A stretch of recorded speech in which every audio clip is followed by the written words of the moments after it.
said as to what he was thinking or what went on would come directly from him alone? Yes. From his report? Yes. Now, and so you'll agree with me that from your perspective, it's important to be accurate with what information you reviewed in order to make certain assessments in this case. Would you agree with that? Yes. And so in this particular case, you would agree with me that whatever somebody you're interviewing is telling you, it's of critical importance that they're being truthful with you. Don't you agree? Not necessarily. It's not of critical importance that the person you interview is telling you the truth? Depends on what the question is and what the issue is and what additional information one might have. So does it concern, I guess I'm trying to figure out, so they can lie about some things and not about others? And that's okay? It's not okay, but it is what it is. People do lie. It doesn't mean that everything that they're saying is untruthful. And that's where collateral sources, discovery information, all of that comes in to kind of be able to weigh, in my judgment, what is accurate and what's not. So when you ask somebody a direct question, you don't think it's important that what they're telling you is the truth? It's not a question of importance when you're doing this kind of evaluation. Okay, well, I'm confused. If they're lying to you and you're making diagnoses based on their lies. I'm not making diagnoses based on their lies. Okay. You're basing it on what they're telling you, right? No, the diagnoses that I made were based on not only what he told me, but on information from records, educational records, social history, collateral informants, medical records. So in a forensic evaluation, you never just rely on what the person is telling you. But you told me there are certain things in here that you relied on that are solely within the knowledge of the defendant in this case. Maybe it would help if you told me exactly what those were and how they were relevant. Okay. Well, he's telling you certain things. Right. And you're telling me that his truthfulness as to those certain things that he's telling you really doesn't matter. It's not quite that simple. It's clear that he lied on several occasions. What you mentioned before, that he used acid multiple times between the ages of 20 and 29, that came from him. It wasn't really all that relevant to the diagnostic issues that I think were relevant to this particular case. But if you're making a diagnosis on someone and it's based on what they're telling you and what they're telling you is untrue, how can you rely on that diagnosis? I think we're probably on a different plane in terms of diagnosis. So, for example, if Mr. Horner had been the only person presenting me with information that he had autism spectrum disorder, I would not have relied on that. I would not have made that diagnosis. It's only because there was collateral information, there were many records, as well as my evaluation of him that indicated that that was a legitimate diagnosis to make. But let me ask you this, since we're talking about truthfulness, you agree with me that if the person you're interviewing is not telling you the truth about certain things that you're asking them, doesn't that call into question their truthfulness about other issues as well? Yes. So if they lie to you now, probably a liar later. I wouldn't say that. They could be lying later. And I would think, and you correct me if I'm wrong, it would be important for you to disclose to us in your report if somebody is being untruthful to you. You believe that's important, right? It depends. So how do you pick and choose what you tell us when somebody's being untruthful? Well, first of all, the report and what needs to be in the report is pretty much dictated by what has to be disclosed in the report. I didn't put the facts of the offense in the report. So that's not there, but I did disclose my notes to you. So you have those. Mm-hmm. All right.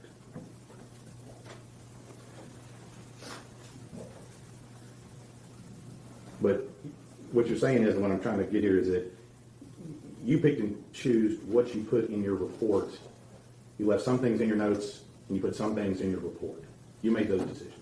I made the decisions about what would go into the report. There was 18 and a half hours of interviewing, and the report was already 38 pages. I didn't put every single thing into the report. But you dictated what you felt was important for your report, and then left out the other things that were not important. I think the word important is not really accurate. I put in the report what I thought was relevant to making a diagnosis, and there are plenty of things, as you are probably well aware in my notes, that are quite favorable to Mr. Horner that I didn't put in the report. I didn't think that they were necessarily relevant to my diagnoses and opinions. We didn't talk about your notes yesterday, did we? I don't recall them being brought up. So as part of your report, you put a list of information and records and things that you reviewed in preparation for this case. Correct. Up to and including today, is that a complete list of every piece of evidence, report, interview, everything that you've reviewed up until today? Is that a complete list? Except what I mentioned yesterday where I forgot to put the interview that I did with the in-home therapist as one of my collateral informants. So that's it. You haven't reviewed any additional evidence at any point up until and including today? I don't believe so.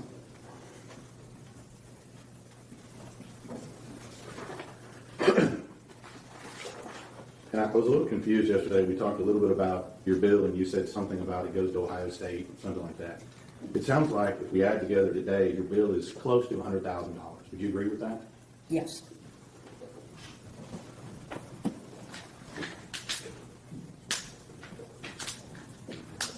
All right. So I tried to keep up with it yesterday, but how many actual diagnoses did you come up with for the defendant in this case? Was it 6 or 7? There were 10, actually. 10. I think one of those, and I'm just going to ask you this, one of those is something to do with PTSD. Did you make that diagnosis? I did. Have you read the report from Drs. Spence and Imhoff in this case? I did, yes. And they indicate he doesn't have PTSD, correct? I don't recall if they said that he did or he didn't. I got those reports, I believe, after I had completed my evaluation and report. So if they say that he doesn't have PTSD, are you wrong or are they wrong? I believe I'm correct. Okay. So Imhoff and Spence are wrong. Okay. Now, we talked a little bit about fetal alcohol. And I know you're not an expert on fetal alcohol. I'm not going to ask you that. But you did give us some information yesterday about fetal alcohol. It's not syndrome. There's something else. It's alcohol exposed. Is that what you said yesterday? Fetal alcohol spectrum disorder, as opposed to fetal alcohol disorder. I'm going to write that down here. Now, what I'm confused about here is so you're not saying that every woman that doesn't know they're pregnant and parties or drinks a little bit is going to give birth to a child with fetal alcohol syndrome disorder. Spectrum disorder. Sorry, yes. spectrum disorder. Sorry. Correct. I'm not saying You're that. not saying that. No. So there's not an actual number of drinks or whatever. Some people party a lot and don't give birth to a child that has any type of fetal alcohol problems, correct? That's correct.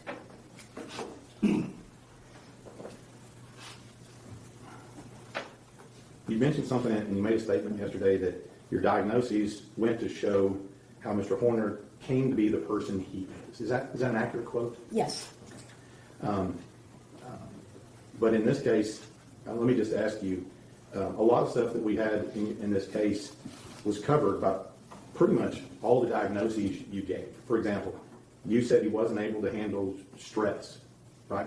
He has a great deal of difficulty handling stress. Because of his autism. That's what you said. The combination of his autism, his trauma history, PTSD symptomatology. But that stress we're talking about, that stress, you mentioned, that was FedEx causing him that stress because you said they changed his routes.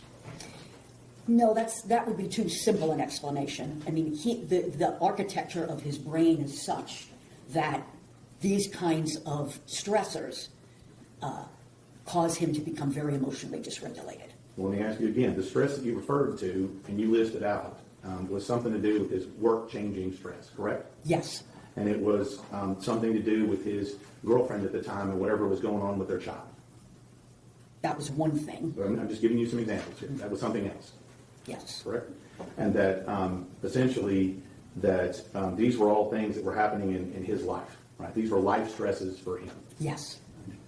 And I'm just going to ask you, don't you think that some of those life stresses, for example, the things you were talking about, maybe were caused by doing drugs and partying all the time, some of those life stresses? I don't think that doing drugs helped the situation, but no, I don't believe that these stressors were, well, they were life stressors that, I don't know that they were caused. I mean, they're life stressors that come up, you know, the postpartum depression, the financial distress, but his inability to cope with those is more biologically based. So you don't think that the fact is he had problems at his work, with his girlfriend, and his life had something to do with potentially work ethic? No, I don't. Okay. You don't think it has anything to do with the fact that he's going out and purchasing narcotics and using them and partying on the weekends? I don't know anything about narcotics, opioids. He used other things, but the drug use, in my opinion, the drug use was an effort to kind of modulate his mood and his anxiety level rather than just wanting to go out and party. So you're saying he wasn't using drugs just to get high. That's what you're saying? Well, that was probably part of it. But, for example, the cocaine use was because he was sleep deprived. He was also using those bangs, which have like 300, very high potency caffeine. He was using those to stay awake. And, of course, to improve his mood because he was very depressed. Okay. So whatever he had, whatever was going on in his life, that made him use drugs. That's overly simplified. He did not start to use drugs until he was 18 years old. So that in and of itself is somewhat unusual. I think that definitely the substance use began as part of an effort to fit in with the band and fit in with people that he was hanging out with. So there was a social element to the substance use, yes. So again, going through this, you indicated yesterday he wasn't able to handle executive functioning, and what was that because of? Well, he has poor executive functioning. It's not, he can't handle executive functioning, Right, but so his brain, again, that frontal lobe, prefrontal cortex, he has trouble, in my opinion, because of the combination of the autism spectrum disorder and attention deficit hyperactivity disorder, PTSD, all of these. He has trouble with decision-making, judgment, shifting, what we call shifting cognitive sets. You know, when something happens, he has difficulty thinking about alternatives. That's executive function. Okay. And that was, so then you said he had poor impulse control, and that was because of his depression? No, poor impulse control, that's part of executive functioning, Okay. but also he has severe ADHD. He also, those two are the major reasons. And you said something about it was hard for him to tell the truth, so he had to create this fake person, and what caused that? I don't think it's as simple as there's something that caused it. As I said yesterday, I think that Zero gave him the ability to confess and distance himself from the horribleness that he had actually done. And you said something about, you mentioned that he lied a bunch during the investigation, and you attributed that to he was feeling pressured or overwhelmed or something like that. Is that right? And that's why he lied? That's part of it, yes. And then you said that if we don't see him showing remorse, it's this thing called alexithymia. Is that what you said yesterday? That's one of the things. Okay. Go ahead. So let's talk about this. You said you said severe depression. Yes. And I think you listed a whole, like a long set of symptoms or something that goes with that, right? Yes. That's on page 4 of your report, Yes. right? You said things like he had fatigue and low energy. Yes. And apparently it has something also to do with ability to concentrate. Right, that's what you said on here as well. That's one of the That's one of the criteria Okay. of depression that he exhibited or had But problems I with. mean, to be honest, ma'am, if he's out doing drugs, staying up all night, and he's fatigued and having all these problems, don't his own life choices cause these same symptoms? I took those into account, and he wasn't staying out partying all night. That was when he went with his fiancee on weekends. But he was having trouble sleeping and was sleep deprived during the week also. So one has to, basically in my judgment, that the sleep deprivation was primarily related to his depression. It wasn't related to him playing video games all night doing coke on the weekends, smoking weed, things like that, you don't think that was related to why he's got fatigue and low energy? I don't believe that was the cause, no. Now, at the very end of page 4, I think we've already talked about this. You said at the very end of page 4, he says, it led to the use of substances. My vernacular is not that good, but ameliorate means to somehow fix his distress. Lessen. Lessen his distress. So he had all this distress, and that made him turn to drugs. Again, that's overly simplified, but he had that distress prior to using drugs. I guess what I'm trying to figure out, was he just powerless to resist doing coke and smoking weed and doing acid and doing Molly and all that stuff? Was he just powerless to resist that? No. So he made a choice to do that. Yes. You talked a little bit about having issues with his job, right? I think you had several paragraphs in here that talk about his work history and his occupation history. I think that's on page 9, is that correct? Yes. And I'm just going to give a couple examples. There's a lot in here, a couple of examples. You said on page 9, I'll just go to the one about working at Outback, since you mentioned that yesterday. You said that whatever he does not appear to be from lack of motivation. That's what you said, right? Is that on page 9? Especially as he got older, yes. Right, doesn't appear lack of motivation. Right?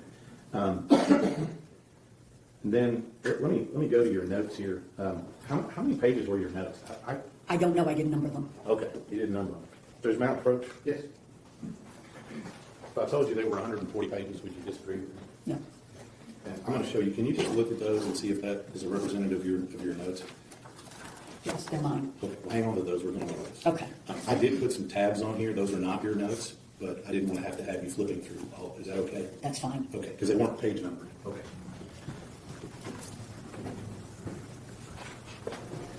You said in your report working for Outback that he was overwhelmed with the dishes piling up. That's what you say right here? Yes. Okay, well, you can go to number 2 on your records right there. Yes. Would you tell the jury what he sent a text to his boss at the time? What did he send to his boss before he left? Job, Outback dishwasher, told boss, F off, extra dishes, go outside a little bit, left. So Where are you? I'm right here in the middle of the page. So he texted his boss or told his boss to F off. Yes. Okay. Now I'm looking in your report. Where is that in your report? What page is that on? I probably didn't put that in my report. Okay. You did put in here that about him explaining to you he was employed at Outback. He was leaving when he became overwhelmed by the dishes piling up. But the rest of the story is he told his boss to F off and he left. Correct? After he left, Right. he told his boss. Okay. Now, when we start looking at this, you said he had a couple of suicide attempts. I'm going to go over this quickly. I think they're in here. I don't remember where they are in your report. You'll agree with me, he had 2 primary ones, one in 18 and one in the jail in 23. Is that right? No, he had 3. Okay. Well, 2 that we know about because we have medical records, and then another one that they explained to you later at a later time about what he did. The family explained to you what he did. And him, yes. Right, and him, yeah. Let's talk about the one in 18. You said that it was something to do about a girl who broke up with him. That was his stress at that time. Yes. But yet before he did it, he kind of, I'm going to use just my vernacular, he kind of phoned it in and told her that he was going to do this 10 minutes before, right? Yes, for her to watch it. For her to watch it. And then, did you review the JPS records and the notes about what he told the doctors, why he went ahead and did this? I did review them. Okay, and the JPS records reflect that he claims he staged his suicide to make his girlfriend mad. Did you read that? Yes. Okay. I was looking in your notes in your report. Is that in here? If it's not in there, then no. Okay. So he gave a reason of why he did whatever he did, that he staged it to make his girlfriend mad. That he was going to suicide to make his girlfriend mad, yes. Right, okay. And then the one in 23, you read the jail records, right? Yes. Okay. And you realize on that one, he kind of phoned that one in too, right? He hit the button, and then did whatever he did, and when they didn't answer, they came to find him. That's what the record reflects. That he hit the button. Yeah, he hit the button Yes, and never yes. called. And then when he didn't answer, they came running. Right? Yes, I think so. Okay. So we kind of phoned it in again the second time, right? I don't know that he phoned it in, but I believe he probably began to panic and press the button. Okay. So I'm going to go through a couple of quotes in your report here.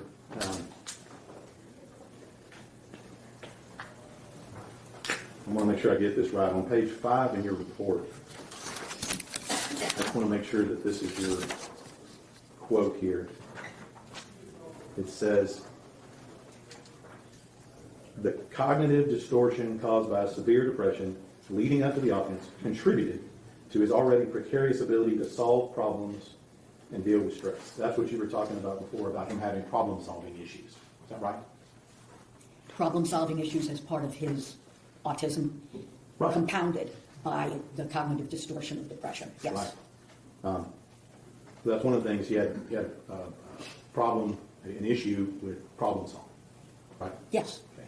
And then you said, and I think, I'm going to get this quote right here, you said his impulsivity combined with the core deficits of autism spectrum disorder, cognitive distortion secondary to clinical depression compromise his ability to deal with stress leading up to and during the offense, right? Yes. And those are those stressors you were talking about the other day with life, work, car, finances, things of that nature. Yes. Okay. Now those sound like things that most people deal with every day. Would you agree with that? Yes. And even you, according to you, showing up unannounced, that threw him for a loop and caused him a bunch of stress. Yes.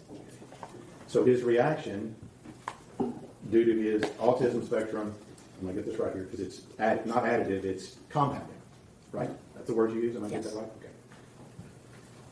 His reaction to his autism plus his depression plus stress, his reaction to that, and plus the drugs, was to kidnap a child. That was his eventual reaction.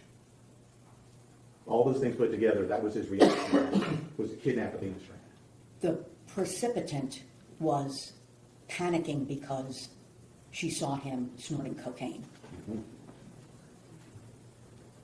Okay, so when we talk about this, that precipitant, that is what you told us yesterday, that's the point of the spear, if you will. That's where this thing begins, according to you.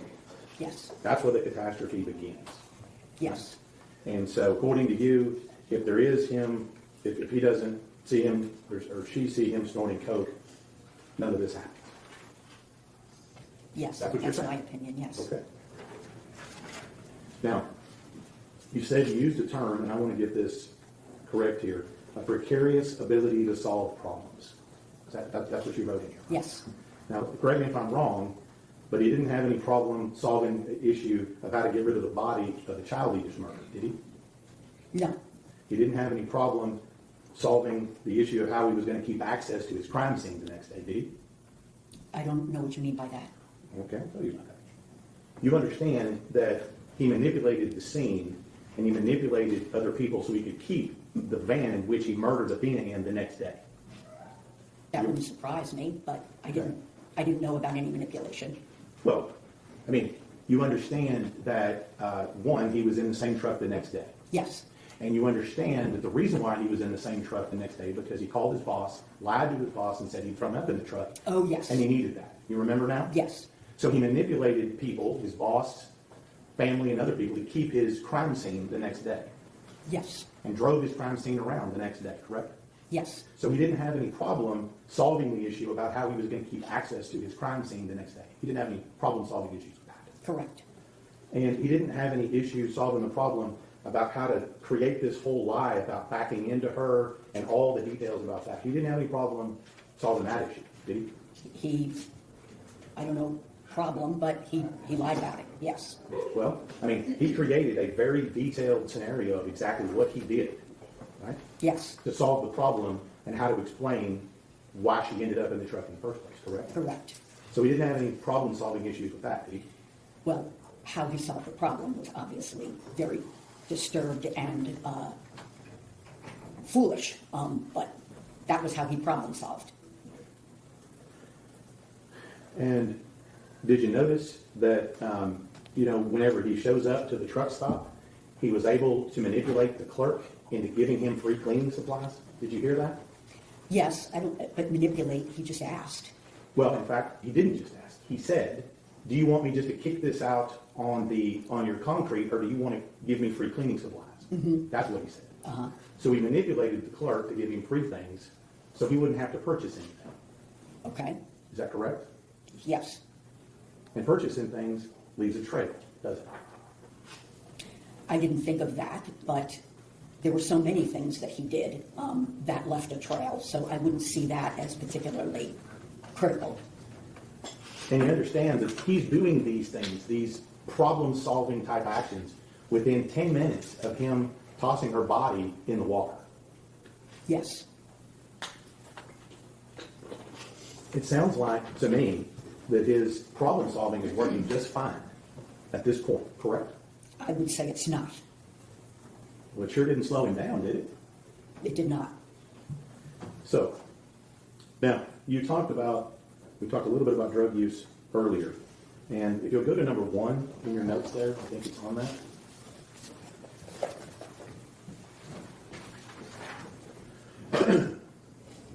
At the bottom of the page, you highlight something in orange, right? Yes, It says there, cocaine 2 weeks before. Is that an up arrow meaning increase? Is that what that means? yes, And then next to it, you write not ACCU. Is that not accurate? yes, that is what that's what it would mean. Okay, so you didn't believe him when he told you that? I don't know why I wrote it, I don't remember now.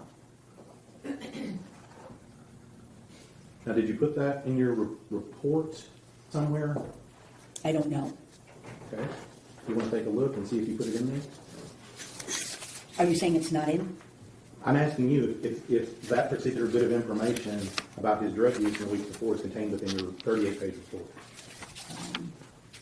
I know that I had his use of cocaine prior in the report.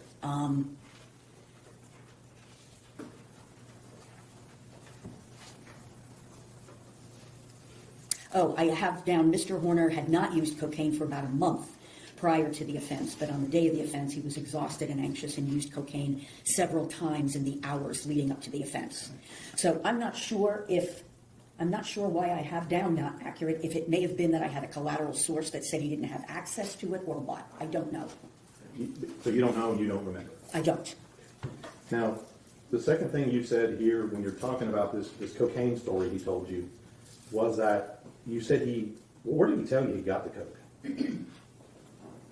Oh, I don't know. I don't even know that I asked. I don't believe I even asked. I wouldn't have been interested in where he got the coke. Well, would it surprise you if it's in your notes that he told you that he found the coke at home? Oh, that's the coke that he used prior to Athena's abduction.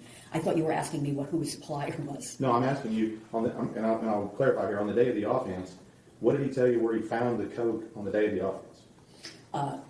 He found it somewhere in the shed. He thought that it had been used up by someone else, and then he found it. All right. This was his story to you about this cocaine thing. This is what he told me, yes. Okay. Now, with regard to that,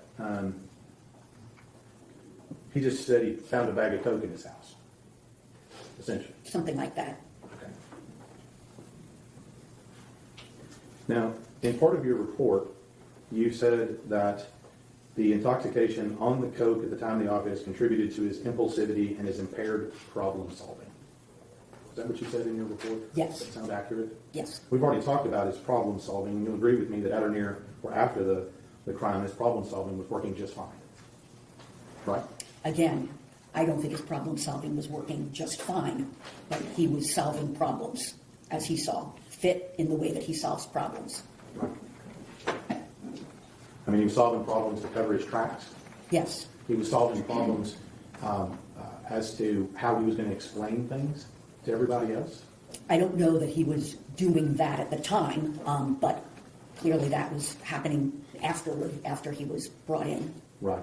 And so you talk about here his impulsivity. Yes. Now, I'm going to take a little detour here. You talked a little bit about antisocial personality disorder yesterday. I'm not going to get too deep into that, but isn't impulsive behavior part of antisocial personality disorder? It can be, yes.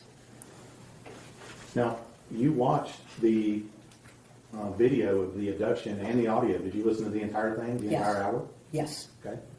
And you'll agree with me, it wasn't impulsive when he covered up the camera an hour before he arrived at a delivery the day before. That's not impulsive, is it? no, I wouldn't call that. And you'll agree to me that his decision to cover up the camera again, approximately an hour before he kidnapped Athena, also not impulsive. No, I wouldn't call that particular act impulsive. That's planning, is what that is, right? In that moment, yes. That's planning and covering it up before you do something. He was covering it up because he was using cocaine and cannabis, marijuana. That's why he covered the camera. Oh, that's what he told you. Yes. You don't have any collateral source on that, do you? No, other than he had covered up the camera prior to that also, when he had been using. Right. So you're smoking making or the whatever. assumption that that's what he's doing. And And- you don't have any information to prove that one way or the other. I don't. And you don't see any other time on the entirety of that where he covered up the camera except those 2 times, an hour before you arrived at a delivery the day before on the same road, and an hour before you arrived at Athena's house on the same road the next day. He's not covering up the camera off and on all day, is he? I'm not sure. When you watched the entire video, did you not? Yes, Okay, so you don't remember that. I don't remember. And if that had happened, you'd have put that in your report, that he was covering up the camera multiple times to do cocaine, and you didn't put that in there. No, I wouldn't have put it in because I didn't have a section on the actual offense. Now, when we're talking about impulsivity here, when he puts her in that vehicle, and the first thing he says is, "Don't scream or I'll hurt you," that's not impulsive. I would say it's neither impulsive or non-impulsive. Well, it's a plan and an indication of what somebody wants at that immediate point. Yes. Objection, Your Honor, to counsel testifying. Yes, And when he goes to a secluded location to sexually assault her, that's not impulsive. He drove 20 minutes to get over there. Correct? correct. And it wasn't impulsive when he calmly tells her and talks to her about her family, school, and other things. That's not impulsive either, is I it? wouldn't call that impulsive. And you would call that him trying to keep her calm in the vehicle, right? Yes, and himself calm. We'll talk about that in a minute. But with regard to her, he's telling her that so she stays calm for what's coming. That may have been the reason. Not for what's coming. I don't know that I would agree with that. I think he's trying to keep her calm. Well, you know what happened next, right? Exactly. He sexually assaulted her. Yes. But that's why he's keeping her calm. I don't know that that was the reason. Did you ask him why he was having these calming conversations with her before he sexually assaulted her? I wouldn't call them calming conversations. I think he was just asking her questions. I don't know what his motivation for certain questions were. You didn't ask. No, I did not. Now,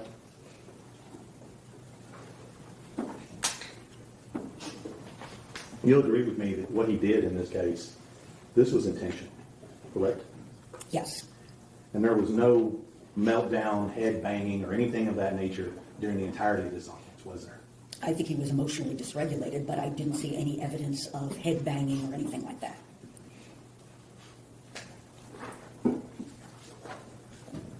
Now, you said, and I couldn't spell this word, but catastrophizing? Yes. My vernacular doesn't allow me to do that. All right. So basically, this was something that you said when she saw him doing coke, it was all over, and essentially what you're saying is she was dead and she didn't know it yet. That's Those what would you not mean. be my words. No, but I mean, you said once that thing happened, it was all a catastrophe. No, I think that when he saw her having seen him snorting the cocaine, that was when he decided that he needed to do something to stop her from telling anybody. When he put her in the truck, in my opinion, he didn't plan on killing her. It wasn't until he recognized, now it's so much worse because I've put her in the truck, and now what am I going to do? I think it may be in my notes. It was when she asked him, "Are you a kidnapper?" Right. That he thought, now I'm really done, something to that effect. And that's when he made that decision, not when she saw him snorting the cocaine. So we have the end result, but what you missed was what happened in the middle. Which is Right? what? Sexual assault. That happened in the middle. No, I think that he, maybe I'm misunderstanding your I mean, he question. kidnapped her, he sexually assaulted her, then he killed her. That's how this goes together. Actually, that's not what he told me, and that's not my opinion. Okay, well, you listened to the audio, right? Yes, And at some point you recognize that he said, take off your shirt, take off your clothes. yes, That was prior to the time that he's killing her, correct? yes, Okay, so in the middle of this, when he's having this catastrophe, in the middle between when he kidnaps her and when he kills her, he takes the time to sexually assault her in the middle. yes, So his reaction, okay, we've talked about this, due to all the conditions you talked about, the litany of things, I think 10 that you had out there, right? Wasn't it 10? 10 things that he has wrong with him? yes, Okay. His reaction to that, because of what's wrong with him, was to go straight to murder with a sexual assault in the middle. no, those disorders are not causative of what he did to Athena. They, again, contribute to the way that he thinks and the way he behaves, but it's not simple cause and effect. I'm not saying that his autism, PTSD, major depression, and ADHD caused him to do this. So let's talk a little bit, you talked a little bit about antisocial personality disorder. You said he doesn't have that. Correct. Okay. But that's something that you said it has to be before he's age 15. No, the criteria are that someone has to meet the criteria for conduct disorder Okay. before age 15. And I think you said some of the things that go with antisocial are callousness, lack of concern, deceitfulness, irresponsibility. I think you said that. A persistent pattern of that. Pattern of that. But in this case, you have a pattern of him being deceitful, do you not? Within the context of this crime, yes, but that would not, in and of itself, qualify for that diagnosis. Well, you understand that he's also told lies about other things he's done in his past as Yes. well. So that's a pattern of deceitfulness. In my opinion, it was not sufficient, especially understanding why individuals with autism spectrum disorder lie. It's typically fear-based and driven by their cognitive difficulties, and in my opinion, I saw that in the kinds of lies that he had told in the past. Right. The second thing you said is that there's some form of irresponsibility, right? So deceitful, irresponsible behavior, pattern. Pattern of that, yes. Looking through your report and your 140 pages of notes, you'll agree with me that he has a pattern of irresponsible behavior leading up to, before, and after this offense. I did not think that he had a pattern of irresponsible behavior that would qualify for this diagnosis. Okay, so, I mean, purchasing drugs and narcotics and things and doing that on weekends not irresponsible? Yes, it is irresponsible, but again, doing that in and of itself, or even in combination with certain things, again, it doesn't meet the criteria for antisocial personality disorder. You also said lack of concern. I mean, surely you agree with me that he had lack of concern for Athena. In the offense, while he was, I think that he was, yes, I will agree with that. But again, it's a persistent pattern, and it's very clear with respect to the diagnosis that these things can't be attributed to some other major mental disorder. And his difficulties with expressing concern and showing concern, in my opinion, are related to his autism.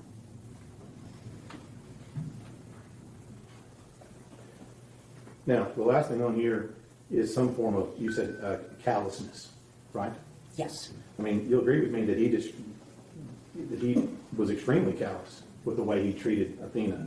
I mean, after all, I mean, he was singing Jingle Bell Rock during this assault while he's screaming at her. You'll agree with me that that's callous, isn't it? yes.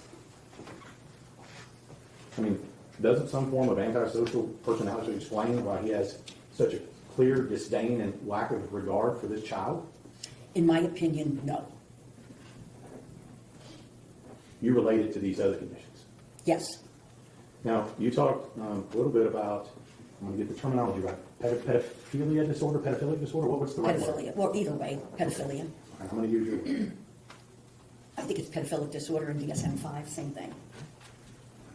If I say one or the other, you'll understand what I'm talking about. Yes. And so what evidence did you review in this particular case and make that decision? He does not have a persistent pattern of a sexual interest in prepubescent children, which is what pedophilia is. Okay. What evidence did you review to make that conclusion? The discovery information that was sent. Apparently, his cell phone was looked at in terms of what was on there. Of course, information from him, but in and of itself, that would really not be very significant, in my opinion, with respect to the pedophilia. But also, there was no information that I had that indicated that he had any sexual interest in children.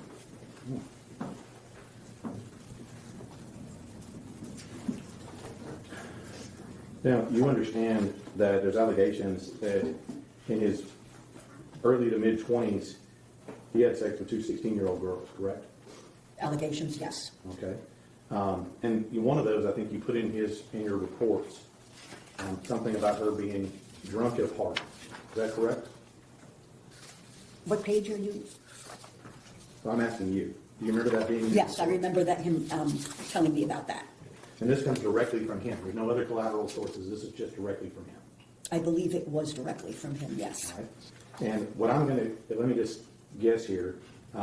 He told you that he didn't know that she was 16. That's what he told you. The one that he told me about, yes, he did not know that she was 16. And then I'm gonna venture to guess that he's telling you he didn't do it and that he's the good guy in this scenario, correct? He didn't say he was the good guy in this scenario. Well, he said he didn't do it, right? Yes. And that when he found out about it, he immediately distanced himself from the situation and didn't want any part of it. That's what he told you. I know. Can you be more specific? He said that he got real mad about it. I mean, his reaction was inappropriate. It was very, I think, typical of the way in which he overreacts to situations. I mean, did you ask him if he had sex with these two 16-year-old girls? Yes, I believe that I did. He denied it. He told me about one of them, and he denied that he had. He said that she told him that she was 16, and he became really inappropriately irate. And as is typical of his thinking, he had not thought she was 16 because someone had sold her cigarettes, and you're not supposed to sell someone cigarettes under the age of 18. That was Correct. what he told you. Yes. He didn't tell you that he knew her as far back as the 7th grade, did he? No. Oh, he didn't tell me that. There were two, but no, he didn't mention that. He didn't mention that to you. No. Okay. You know, there's testimony, and I think you reviewed this as part of your deal, about the allegations of the two victims in this case that were 16 at the time. My Did you deal? review that in your appendix? I'm sorry, in your appendix. Yes. You reviewed that information? Yes. Okay. And he didn't tell you that one of the victims he's known since she was in the 7th grade, He did not. that he would have known that she was 16. I didn't. He did not tell me that. Your Honor, can we clarify as to which person the state is asking about? If there are two, we need to differentiate between which allegation he's referring. I'll let you do that on redirect if you wish. So do you think if he indeed is having sex with 16-year-olds in his 20s, is that a problem for you? Are you asking me if it's a moral problem, or if it is? If I think it's compatible with all of the information that I have? Well, what I'm asking you is this: is that you said that some form of pedophile disorder has to be with what kind of children? Oh, I see what you're saying. No, or I think I know what you're saying. That's not pedophilia. Okay. Does gratifying himself on a 7-year-old child, that screams pedophilia, doesn't it? No, it's disgusting, but it's not pedophilia. Again, there has to be a persistent pattern of sexual arousal to children, behavior to children. I mean, did you read the DNA reports in this case? I know there was DNA. Right? And you know where it was found in Athena, right? Not in Athena. I'm not aware that there was any DNA found in Athena. You didn't read that they found DNA both in her vagina and her anus? No, I did not. Objection, Your Honor. May we approach?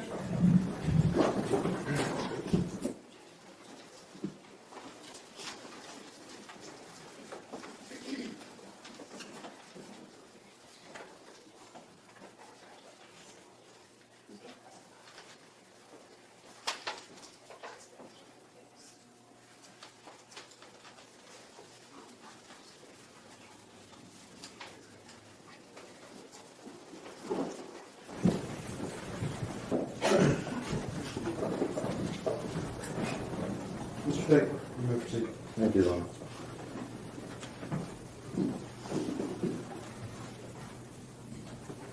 So I guess what I'm trying to clarify here, because you say it only happened just the one time, that doesn't relate to pedophilic disorder. That doesn't in any way meet criteria for pedophilic disorder. Did you review any testimony or interview the defendant's girlfriend, mother of his child? There was a deposition that I did review, yes. And, I mean, wouldn't it be important to talk to her about what Mr. Horner's sexual interests were in making a determination as to whether or not he was into prepubescent children? I did speak with her. Okay, and what did she tell you about that? She told me that they had a normal sex life and that, that there was no interest in children that she was in any way aware of.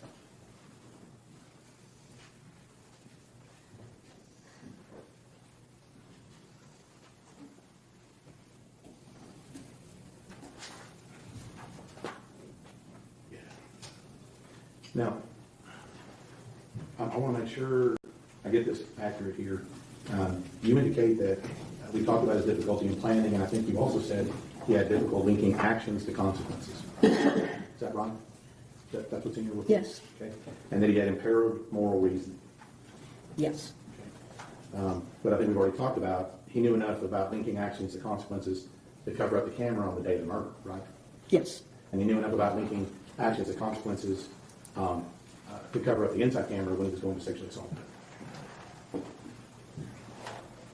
I'm not sure why he covered up the camera at that point, but he did.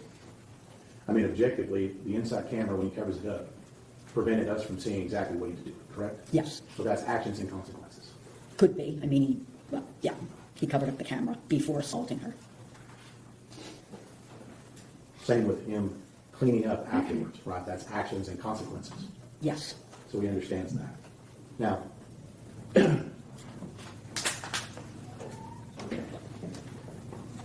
when we talk about, I think you said that there's something, I think you used the term moral reasoning. Did you use that term? I feel like you did. I may have. Okay. And, I mean, moral reasoning, you've already told us, he has enough moral reasoning to understand it was wrong to do what he did. Yes, And what he did to Athena, correct? That was wrong. He knew how to have moral reasoning. yes. Right. And when it came to his knowledge of whether it was wrong to sexually assault children, what did he tell you that he did the night after the offense to prove that he wasn't into children? What did he do? He had sex with his fiancée. So, what page of your report is that on? It wouldn't be in my report because I didn't have a section on the offense itself. And I'm just asking you here, you didn't feel like it was important to have a section in your report on actually what he did to commit the offense? It wasn't indicated as part of what I needed to do for a report. So, in your notes, if I remember correctly, if you're referring to number 10 in your notes, I think it's towards the back, man. On my little tabs there. Am I right? Yes, And it says here that this is in the same conversation, that night he had sex with his girlfriend, I won't use her name, just to prove he wasn't into kids. That's what he told you. yes.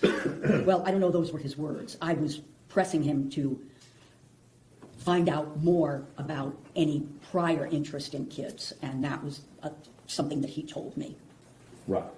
So he had, according to him, plenty of energy after committing this offense to go home and do that. He had sex with his fiancée, according to him. Right. Now, we talked a little bit about some of the interrogations. I'm going to go into that just a little bit here. You listened to the report where he was re-interviewed by his own request by the ranger. Is that correct? Yes, That was 5 days after he'd been arrested. Promptly. yes. And what I'm getting at here is that at no point during that time did he express any issues with problem solving, moral reasoning, or any of the things you're talking about when he's trying to cut a deal to get out of jail. Cut a deal? Yeah. What do you mean? Meaning that he went to them and he said, Oh, I see. let me out and I'll tell you what you want to know, essentially. But I want to see my kid for Christmas. He was fully aware of what he was doing at that point. He didn't have any problems with impulsivity, problem solving, or any of that when he's trying to cut that deal. Clearly problem solving. I mean, there's absolutely no way that someone who had just done what he did was going to get out on Christmas furlough. He sure thought he could. That's the whole problem. Yeah, I mean, his ability to think through in a reasoned way is really impaired. Now, despite all of this, despite everything that's gone on, despite murder, sexual assault, all that's gone on, I want you to go to page 29 of your report. The top of the page, if you will. What did he tell you about how good he slept his first night in jail? He said it was his first night of good sleep in over a year. So would you agree with me? It sounds like his conscience was clear at that point. He could sleep well. No, not necessarily. Now, the conditions and the diagnoses you've made in this case, I think you said are permanent, right? What do you mean? The Permanent? autism- Autism is, yes, it is a permanent condition. And all this other stuff we're talking about, the diagnosis you made, these are all, we seem to be permanent conditions according to you. The autism spectrum disorder, the neurodevelopmental disorder associated with fetal alcohol, yes. Major depressive disorder is episodic, and with treatment improves or even resolves, but you're at increased risk for further depressions. PTSD is chronic, will wax and wane his symptoms. Obviously, the substance use is in remission in a controlled environment. His tic disorder, that's likely permanent, and you see evidence of that under stress. So essentially what you're saying is the same person who committed these acts is the same person who's sitting here today. Yes. Now, we talked a little bit about malingering yesterday. And malingering, you'll agree with me, is essentially lying about some things to achieve some kind of benefit, right? Yes, or exaggerating things, yes. And I'm sure you go over when you do these interviews with someone the importance of the person you're interviewing telling you the truth and not malingering. You go over that with them, don't you? Not specifically, because I really want to understand what they're going to tell me without giving them warnings. And I'm not going to go into all of it, but you knew when you walked into this interview that the defendant in this case had created a multitude of falsehoods and a multitude of stories about how all this went down. You knew that walking into this. When I first came into the interview,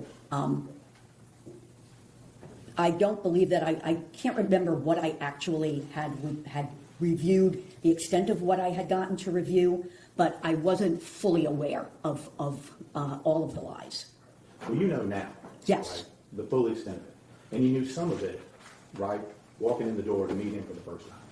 I knew some of what he had said. I wanted to assess for myself what was lies and what was related to other things. And again, you put it in your report and you concluded that he wasn't malingering. That's what you concluded. Yes. That's despite the fact that you knew walking in and after that he had lied to you directly. Malingering, in terms of the information that I received and the overall evaluation, I do not believe that he was malingering his deficits, his mental disorders. There was plenty of collaboration for that. Do I believe that he lied at times? Absolutely. So, but when he feeds you this story about him doing coke, right? When he told me the story, Yeah, yes. when he told you that, and Athena seeing him, you think that's the truth?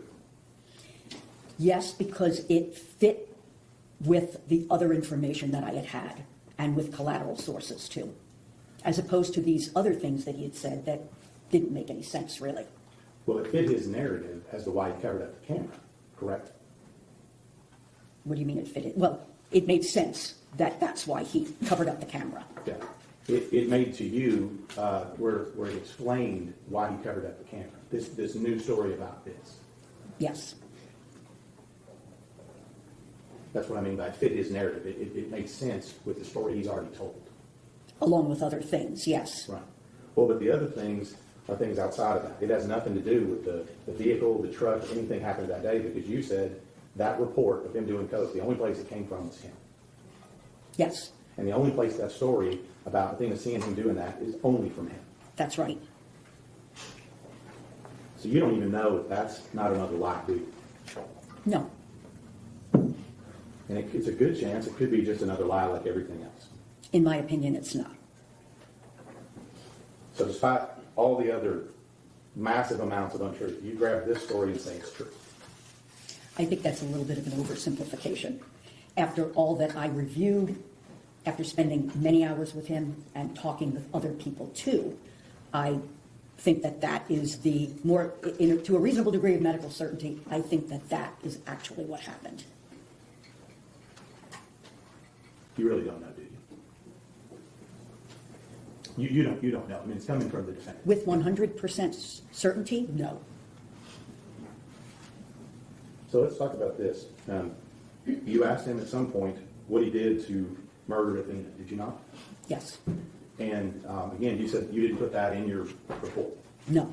We have to go to your notes to find that. There, it's in my notes, yes. All right.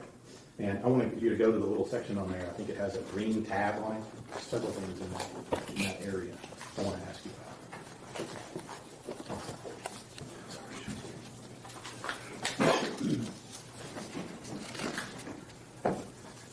The bottom of that first page has got a little star next to it where it says, "She saw me doing cocaine." That's the beginning of him telling you that story, correct? No, I think earlier on that page, it indicates that there was he put the sticker in front of the camera so she couldn't see it. I guess that's his boss or whatever. Did coke outside the truck to avoid the camera. And then at the bottom, yes. And, I mean, you look at these videos. You don't see him doing coke on any of these videos, do you? No. Now, what did he tell you specifically that he did? I think you've already talked a little bit about him trying to strangle her or what have you. What else did he tell you he did to murder Athena?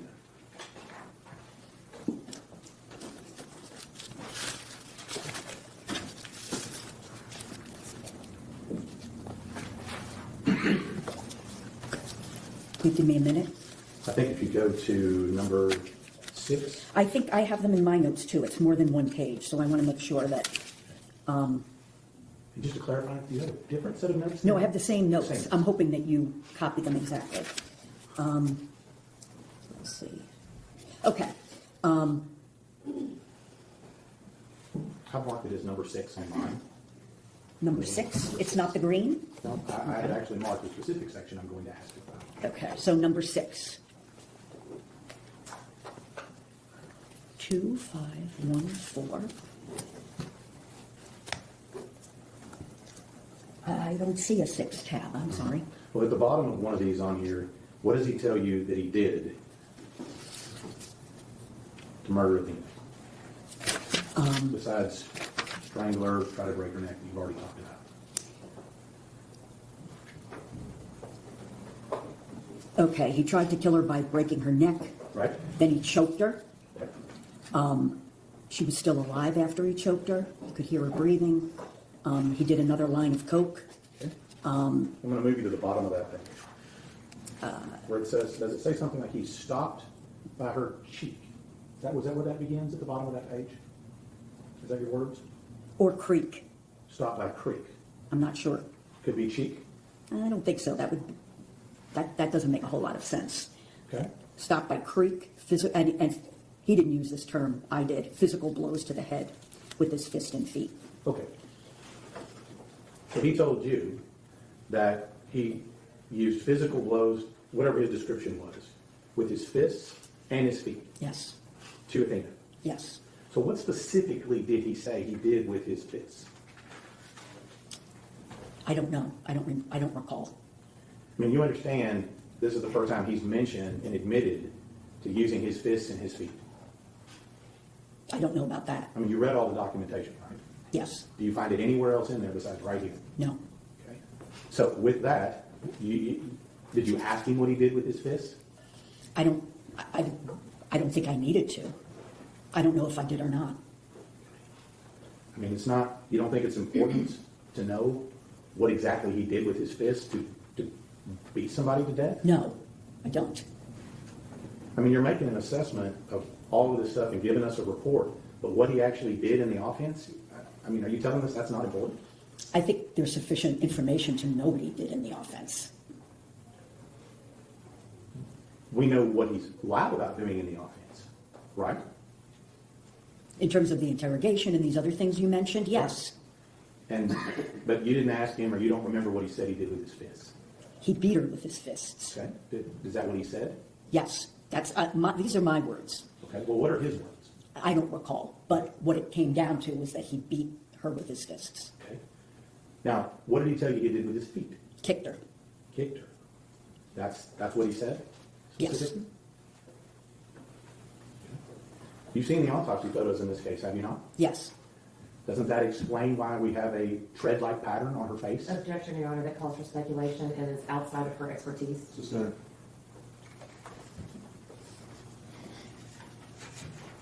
So he kicked her and he beat her to death. Right? Yes. You listened to the audio, did you not? Yes. Did you hear the bangs in the audio? Yes. Did you ask him about whether or not those multiple repeated bangs are him hitting her with his fist or hitting him with his feet? No, I didn't. You didn't ask him? No. And I just want to make sure here that if we didn't have your notes in this case, we would have never known that from your report. Is that correct? That's correct. There is not a section on the offense in the report. And I think that, he also said, if you flip the page to the next page, he admits at that time where he's talking to you about how he wanted to have the same truck. And why did he say he wanted to have the same truck? Because, well, there were two things. She had lost control of her bowels, and he vomited after the offense. Okay. And I think your notes say wanted the same truck because there was blood, urine, and feces in the truck. Is that Yes. correct? Goes back to what I asked you about planning. That sounds like planning, doesn't it? What does? The truck, getting the same truck. Keeping the same truck. Yes. Now, let me just ask you this from an objective perspective. Other than him telling you that he did coke, you don't have any objective watching all the video to say that that's true, do you? Objection, Your Honor, asked and answered. Sustained. Now, you witnessed him go back down the same road the next day. You watched that video, didn't you? Yes. And you witnessed him talking to people and finding out what's going on, right? Yes. What did he say when you asked him about that? I didn't ask him about that. I mean, don't you think that that's relevant to his problem-solving skills? Not necessarily.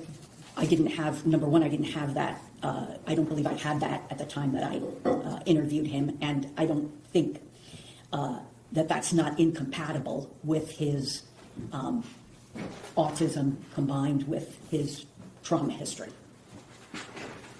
I mean, doesn't that explain his knowledge of the consequences of this particular act? Driving back through the crime scene? Oh, I don't know why he drove back through the crime scene. Oh, you didn't ask? No. You said something about his strategic criminal thinking. Is that your word you used yesterday? I don't remember. Strategic criminal thinking, does that sound like something you would say? I don't know. I wrote it down. I think that's accurate. But if I use that term, strategic criminal thinking, you would agree with me that prior to the offense, during the offense, and after the offense, including the day after, his criminal thinking is working very well at that time. I would disagree with that.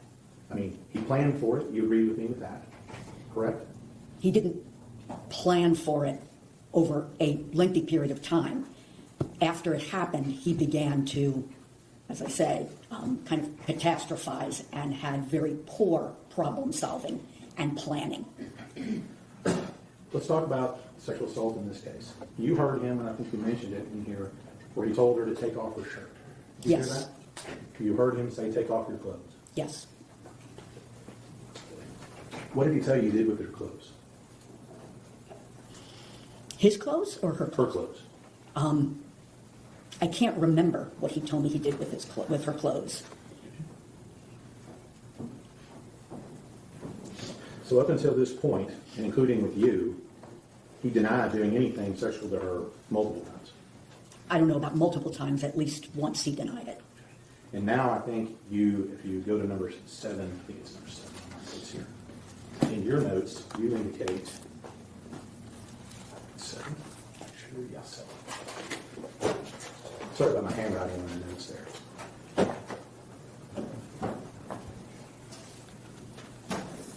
And he says to you, I guess it's to explain the reason why she seems like she's gagging, he tells you he's trying to put a pill in her mouth. That's what he tells you. Yes. You don't believe that, do you? Well, I don't believe that's all of what happened. Okay.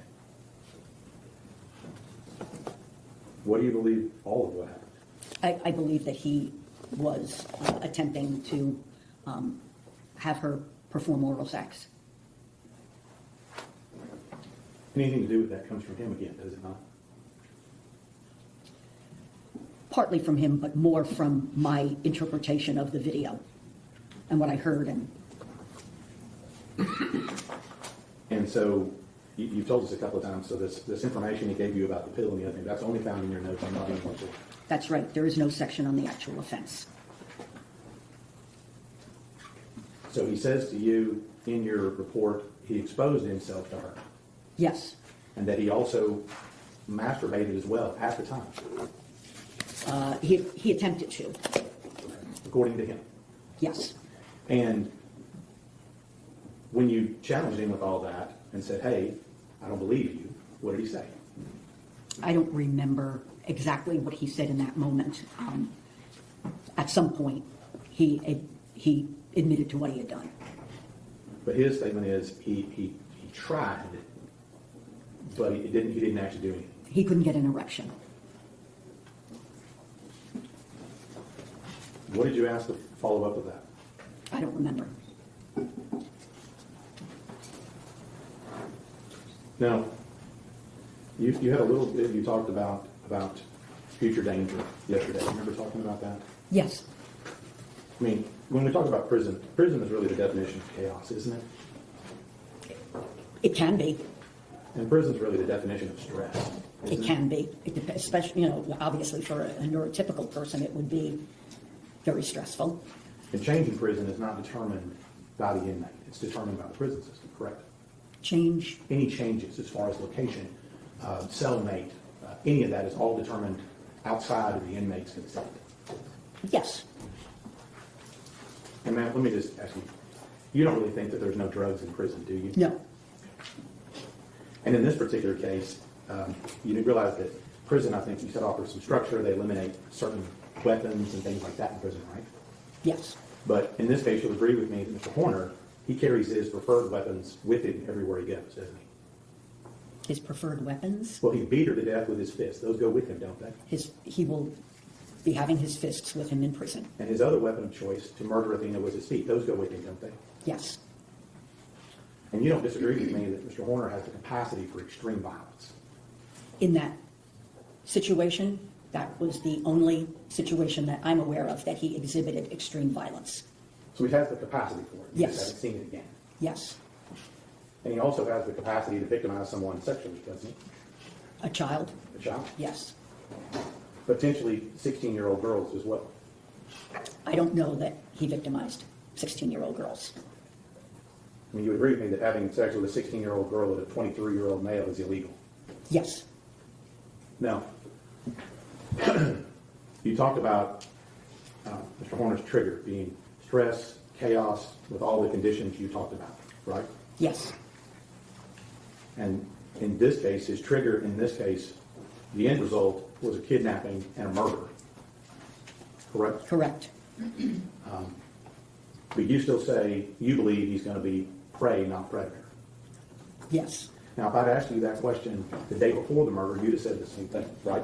Yes. You'd have been wrong. No. Objection, Your Honor, that's improper question. Sustained. You would have said November 29, 2022, that he was not at a risk of committing violence at that time. Objection, Your Honor, that calls for speculation. Or a letter answer. Could you rephrase the question? On November 29, 2022, the day before the murder, you would have come in and said that he's not a risk to murder someone, correct? I would say he was at low risk. Correct. No one is at no risk under Right. proper, if you want to call them that, conditions.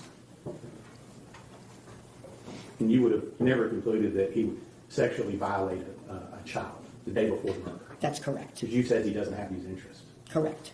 That assessment, if you made that November 29, 2022, would have been incorrect, based on the facts of this case, wouldn't it? If I made a prediction that he would not sexually assault a child, yes, that would have been correct. Same thing with any prediction you would have made about him committing a murder. That would have been incorrect, correct? Correct.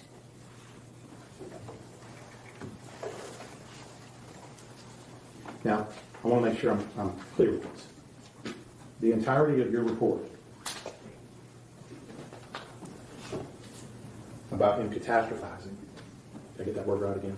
Catastrophizing? Yes.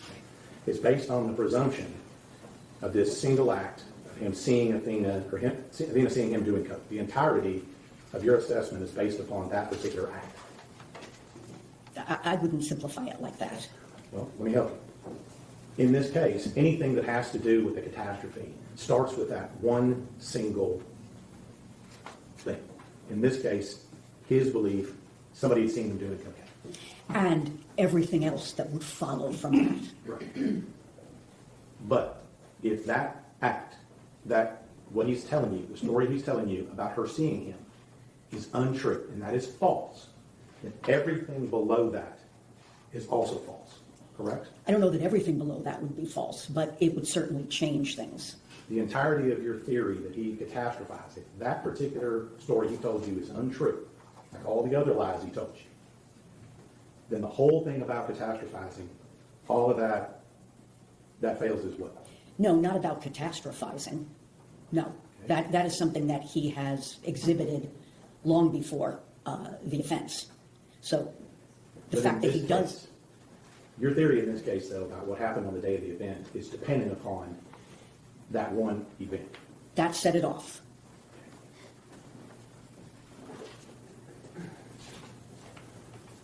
Now, part of this, and this is where I'm going to finish up now, thank you for courting with me here. You noted in your report in several places where Tanner wanted to be famous, didn't he? Yes, Wanted to be a rock star. yes, And in fact, you said that was he told you it was his only goal in life. yes. And I think you said you listened to some jail call. Did you listen to a jail call where he's talking about telling his story to maybe make some money? You listened to that. To get out of, I think it was, again, completely unrealistic and evidence of extremely poor thinking, irrational, that somehow he would sell his story to get bailed out, get enough money to be bailed out. Well, that's what he's telling me. Yes, that's what he said on the phone. Number 11 here, what does he tell you about what he thinks his situation is like? It's on number 11 here. I think he compares it to a movie, does he not? All right, we're going to take 10 minutes during the break. We're going to finish with this witness. 10 minutes. Everyone may be seated. Mr. Stacy, you may continue. Thank you, Your Honor. That's the questions, ma'am. Thank you for bearing with us today. Something I wanted to ask you about when it comes to, you made some testimony the other day about future danger in prison. We talked a little bit about that earlier. You would agree with me that there is some probability that the defendant may commit some acts of violence in prison. Yes, there's a probability that anyone will commit acts of prison. Including the defendant. Correct. Now, I'm going to ask you just very simple questions. We talked a little bit about pedophilia disorder. Yes. That's right. And you've reviewed some information in relation to that recently, correct? What information? You've reviewed some information related to your testimony with regard to pedophilic disorder. I know what pedophilic disorder is. And that information that you reviewed recently in that case, did it change your opinion as to whether or not you had pedophilic disorder? No. Now, let me ask you the last question here that I was getting to before. You still have that page of your notes up? Which Where I have the page? number 11 on there, if my Okay. is correct. Yes. We're talking about Mr. Horner's desire to be famous. What did he tell you and relate this situation to as far as the movie? Would you read that last paragraph on that for us? Wonders if he made a deal with the devil for fame, money, power, like the movie American Satan. That's what it's on. Read it right. Yes, Your Honor. Dr. Ryan, when you were retained in this case, were you asked to give an opinion on the offense itself? I don't know what you mean. When you were retained, were you asked to do an insanity evaluation? No, that was not what I was retained for. What was the purpose of your evaluation? It was a mitigation evaluation. In a mitigation evaluation, do you focus more on the facts of the offense or the history of the person you're evaluating? The person you're evaluating. And the facts of the offense are important, Yes. but are those things that you would put in your report? It would depend on what I was asked to put in my report. I mean, in terms of what I was asked to focus on, and if I was asked to not describe the offense in the report, I wouldn't. It's not an insanity evaluation. And so for this particular case, your focus was on the history of Tanner? History, yes. Social development, his mental health. Dr. Ryan, the prosecutor asked you about self-report. And you had mentioned that self-report was important. But do you rely solely on self-report? No. How do you verify these things that you are given by the person you're evaluating? Well, in terms of verification, is it maybe not the correct word, but Corroborate? yes. We'll go with corroborate. How do you corroborate what has been self-reported? Just within the context of the evaluation itself, to be able to weigh inconsistencies and what they mean, and what they indicate, and how they fit into what I've already determined or am determining about the person's cognitive abilities, their cognitive status, more or less, their emotional abilities, and then to look at the body of information that I've received, see if things essentially line up, and also to talk with other sources of information.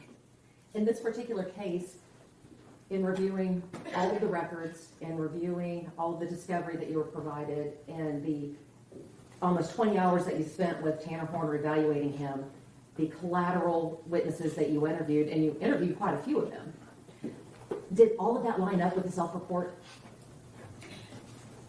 Most of it all of it was important, and that went into my opinion. The prosecutor asked you about the suicide attempts, and he used the phrase, phoned it in. With these suicide attempts, were they serious attempts? Yes. Were they almost successful? Yes. Does that give you an indication that he phoned it in? I think they were very serious attempts with an intent to die.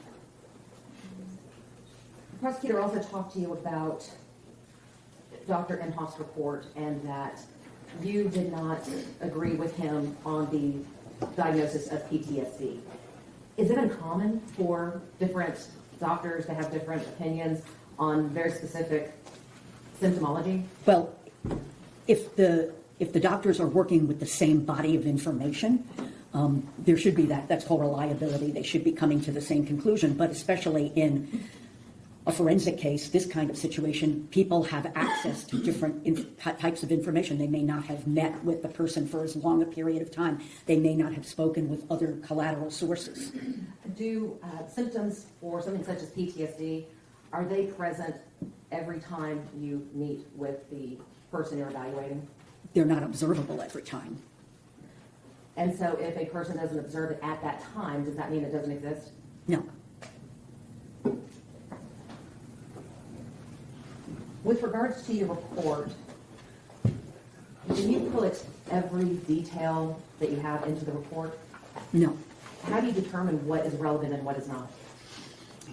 Well, I think it's important not to cherry pick, for example, and if there's information that goes against my diagnosis, I would indicate why I discounted that, for example. It's important to, I think, in a report that it's very clear why I made the diagnoses that I made and why I came to the conclusions that I came to, why I have the opinions that I do. And in this case, did you put into your report things that you felt were relevant? Yes. Were all the things that you put in your report necessarily helpful to the defense? No. Did you feel that it was still important that the jury had that information? Yes. So they can make their own determination? Yes.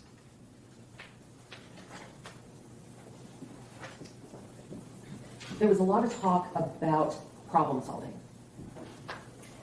And I want to go back to, what do you mean by problem solving? Well, problem solving is different for different situations, right? Some problem solving requires very little executive function on the part of the person making the plan or the problem. So if you have a problem, for example, that you spill coffee on your jacket before going to work, doesn't require a whole lot of executive function to go put something else on. More complicated issues require more executive functioning, better judgment, planning, rational thinking, being able to shift from one thing to another. And then, if you are emotionally dysregulated, that compromises your ability to problem solve. So the more complicated, the more upsetting and distressing a situation is, the more impaired potentially someone with Mr. Horner's deficits are going to be. Well, the prosecutor specifically said, it sounds like he was problem solving when he cleaned the truck. Sounds like he was problem solving when he covered up the camera. Sounds like he was problem solving. Based upon your training, your experience, and everything that you've reviewed in this case, what is your opinion about Tanner's ability to problem solve in that situation? I think it comes down to what's his ability to problem solve in a reasonable way. And on some level you can say, well, it's reasonable to clean up your crime scene, right?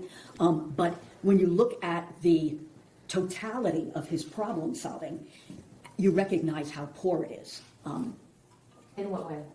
Well, for example, he was aware that his boss has access to these cameras. That's why he covered up the camera when he's snorting cocaine. So it's not good problem solving to think that he's going to get away with this because he cleans out the back of the truck. You brought up the covering up the cameras.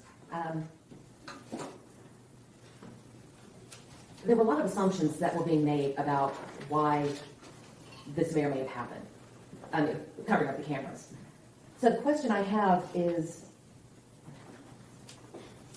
covering up a camera after a kidnapping indicative of planning to kidnap? No. Tell me more about that. Well, I think it's an indication of his poor planning and problem solving. There really wasn't planning involved, right? So if he had planned it, he would, we talked yesterday about the difference between IQ and some of the other deficits that he has. He would not have done this in the way he did if he had planned to kidnap Athena. The other thing that the state had asked was about actions and consequences. Would it make sense to uncover a camera while you were trying to clean up the evidence of a crime? No.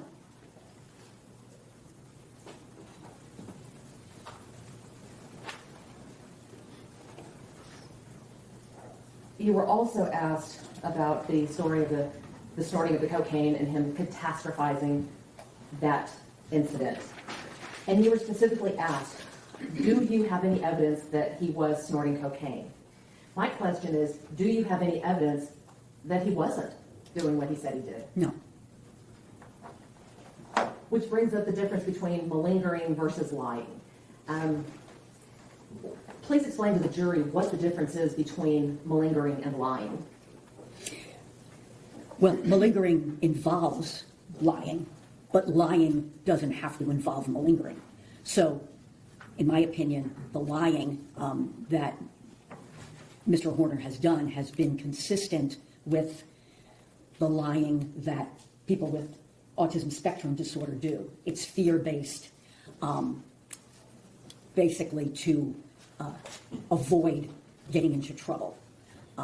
That's the way I would see it, rather than, well, I'll leave it at that. Okay, well, continue. No, I think it's Okay. cognitively driven by his poor problem solving and his difficulties with executive functioning. But fear is a major driver, emotional dysregulation by being afraid.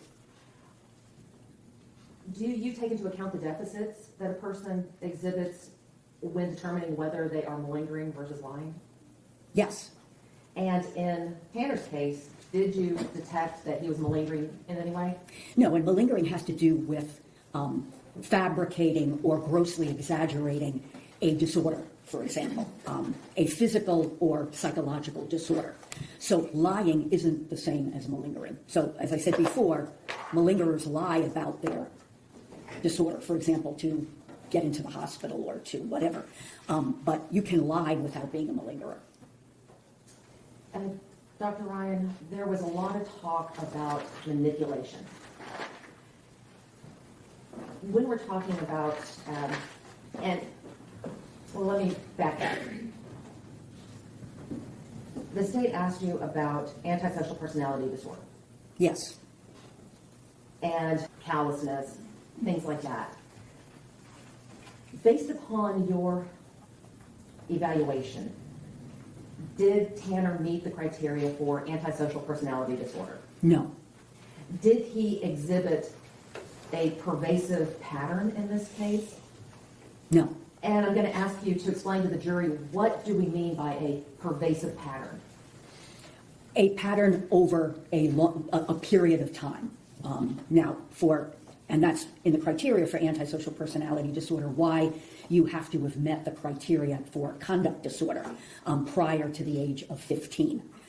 Because you would be talking about a persistent pattern over years of behavior that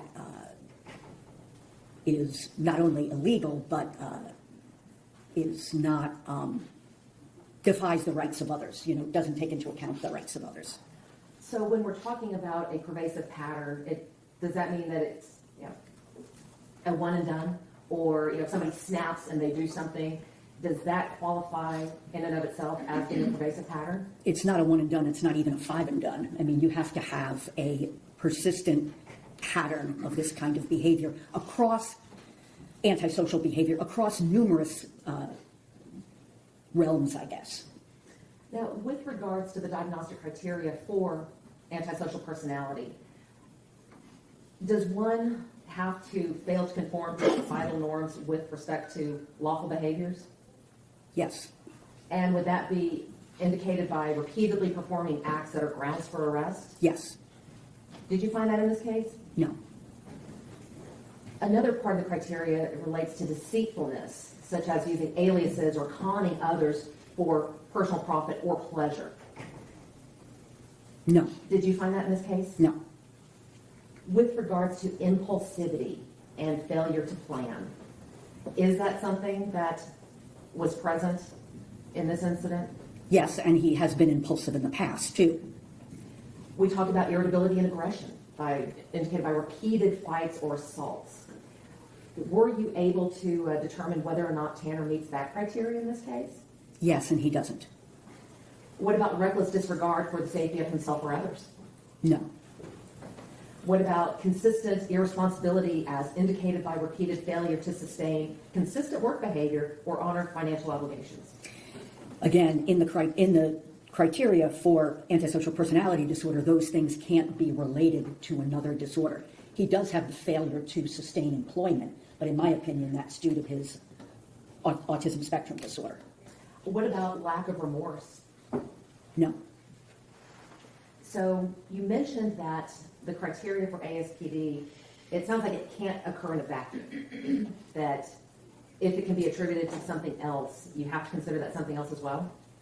Yes, now you can have both antisocial personality disorder and autism spectrum disorder. Mr. Horner doesn't, in my opinion. Explain to the jury what is meant by differential diagnoses.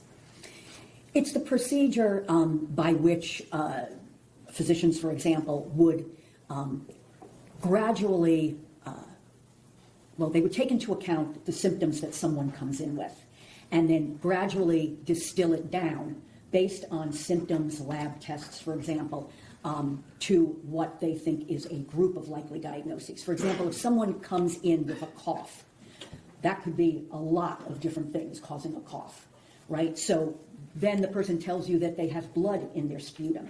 That narrows it down. Could be bronchitis, could be a virus, it could be pneumonia, it could be tuberculosis, it could be cancer.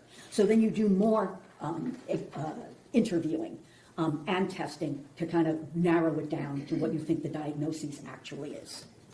And lastly, Dr. Ryan, the state asked you about the capacity for extreme violence on the part of Mr. Horner. If Mr. Horner were sent to prison, in your opinion, what level of risk of violence would he be assessed? In my opinion, he'd be assessed as a low risk of violence. I'm not sure what kind of placement he would have based on crime, but in terms of his actual violence risk, it would be low. One moment, Your Honor.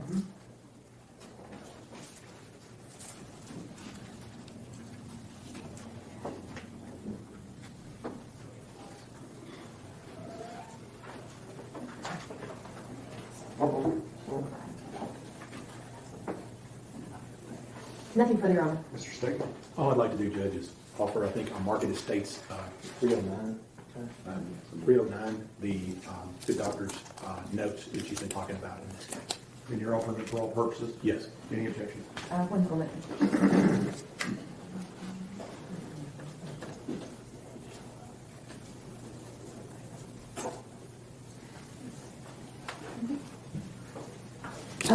No objection, Your Honor. States Exhibits 309 will be admitted. Nothing further. May Dr. Ryan be finally excused? Yes, Your Honor. Yes, sir. Secretary. Thank you, Your Honor.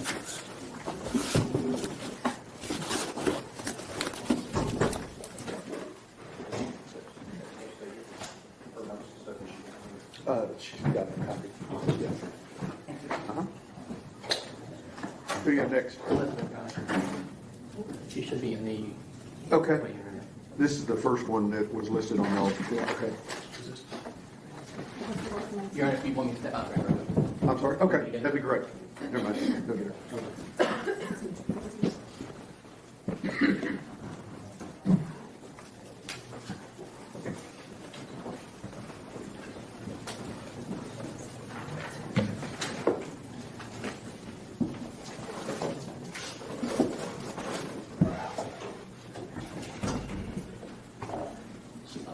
Okay.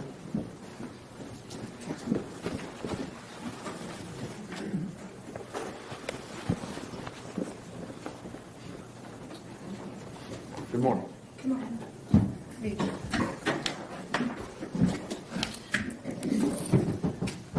raise your right hand. You solemnly swear or affirm testimony given this cause to be the whole truth and nothing but the truth, so help you God. Okay. There's a rule of evidence in effect says you cannot be in court unless you testify. Once you have discussion, once you finish testifying, do not discuss your testimony with anybody else except for lawyers. Okay? Yes, sir. All right. Mr. Gold? Thank you. Good morning. Good to see you again. For the purpose of this hearing, I'm going to just call you Elizabeth. Is that okay? Yes, sir. Do you know Hannah Horner? Yes. And how long have you known her? About 5 or 6 years. And how do you know? We met through one of his ex-girlfriends at a place I used to work at. Okay. And so you mentioned meeting through one of his ex-girlfriends. Are you familiar with kind of Tanner's relationships? Yes. And what type of girlfriends did you gravitate towards? Very controlling women who treated him badly, I guess would be the most polite way to say it. Would you consider Tanner to be a leader or a follower? He was follower. Why? He's more just to go with the flow, not the one to always just sit there and take control. It's easier just to go along with the flow than to go against it. And did you have an opportunity to see Tanner in social settings, and if so, how was he? He more kept to himself. He would have the social anxiety, so he would kind of go into himself. He would get really quiet, and he would just lack some certain social skills. So he would just keep to himself a lot of the time. And you talking about lacking social skills. Can you tell us what that looked like? It's kind of like I was just kind of just feeling awkward whenever there's a bunch of people around and not. Sorry. It's kind of like how I am right now. It's kind of just feeling awkward. It's just not sure what to say, not sure how to initiate the conversations and stuff. Not really having a fully outgoing personality. You just don't want to say the wrong thing and just make the wrong people upset. Okay. So kind of like being in the spotlight all the time. Oh yeah. Now, were you able to observe other people? Did other people pick up on his social awkwardness? Yes, a lot of people took it the wrong way. They thought that he would come across as a lot of people didn't like him at first. They thought that he was just kind of rude and standoffish. But then once they got to actually know him, then they're like, that's just him. You actually have to give him an opportunity to open up, and then you see that he's fine. What were Tanner's interests as far as you know? Definitely music. He loved to play the guitar. He liked to sing as well. One of his favorite bands were Linkin Park. He enjoyed video games.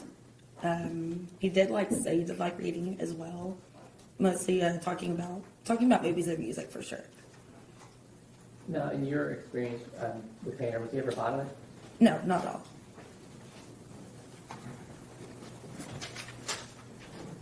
all. Did Tanner have friends? Yes. Not many. We shared the very few select friends.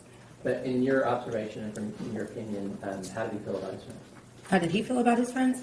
He absolutely adored his friends. He would do anything for them, and he didn't have some people take advantage of him because of that kindness. He would give somebody the shirt off of his back, but they wouldn't always do the same for him. Now, did he ever mention mental health or developmental issues to you? Yes, me and him talked about mental health a lot. Well, you talked about it, but did you ever observe any behaviors from Tanner that made you think he had mental health or developmental issues? Yes, whenever it would come to the short attention span with ADHD and with the anxiety as well in high stress situations. And what you talking about, the short attention span, what, like ADHD? Oh yeah, Can you expand on that a little ADHD. bit? Yes, getting easily distracted, going off on a tangent, and just having your mind running a certain way. So where he would say something, you would think it's completely random, but it's just the ADHD mind connects a lot of things really quickly, and it comes across to a lot of people as random. But that's just how. Did you ever see Tanner panic? Yes. What causes him to panic? Sometimes his women would push him to a certain point to where it feels like they would just try to make him crazy. One of his exes did something, and we got to see his reaction to it, and he's just grabbing the sides of his head, just trying to calm himself down, but just freaking out. So that was directed towards himself? It's mostly directed towards himself. He wouldn't when he was panicking, he wouldn't lash out at people. If anything, people would be trying to calm him down. He would actually pull himself away. And you talked about someone doing something intentionally to him, but did it have to be something big or intentional? No, it can be the littlest of things. If let's say he can't find his favorite hat, he'll freak out and he'll just run around until he finds his hat. And you mentioned his anxiety a couple times. What sort of things would trigger that? Really, just thinking you did something wrong. If he thought that he said something wrong or upset somebody. If something happened at work, something happened with one of his exes, it varies with everybody, really. Did you ever believe that Tanner was depressed? Yes. And why is that? He's been through a lot, and I've seen him be put through a lot, and that would make any normal person depressed. He's been cheated on, he's been let go from jobs, he's dealt with a lot. And to your knowledge, was Tanner ever on medication?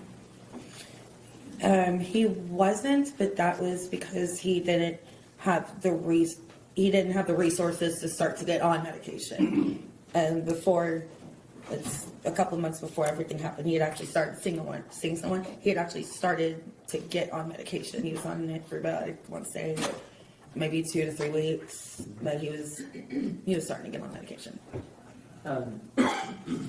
Do you know if anything, or did you see anything that helped with his anxiety and depression? Music definitely helped. Having some sort of outlet, whether it's just writing, reading, something that could seem so simple to somebody else, can be the thing that you look forward to the most.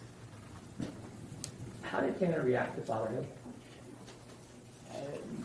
Honestly, words can't describe how excited and proud he was to be a father. He didn't know, in my opinion, he didn't know how bad he wanted to be a father until he was a father.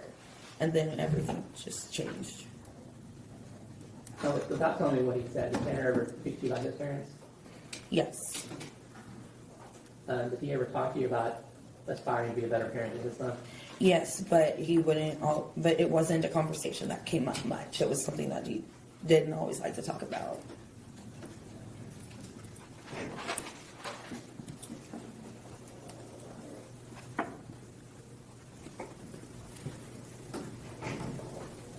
Now,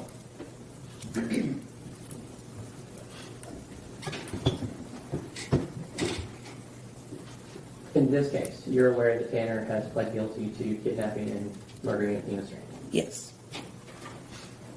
Just have 1 second. Yes.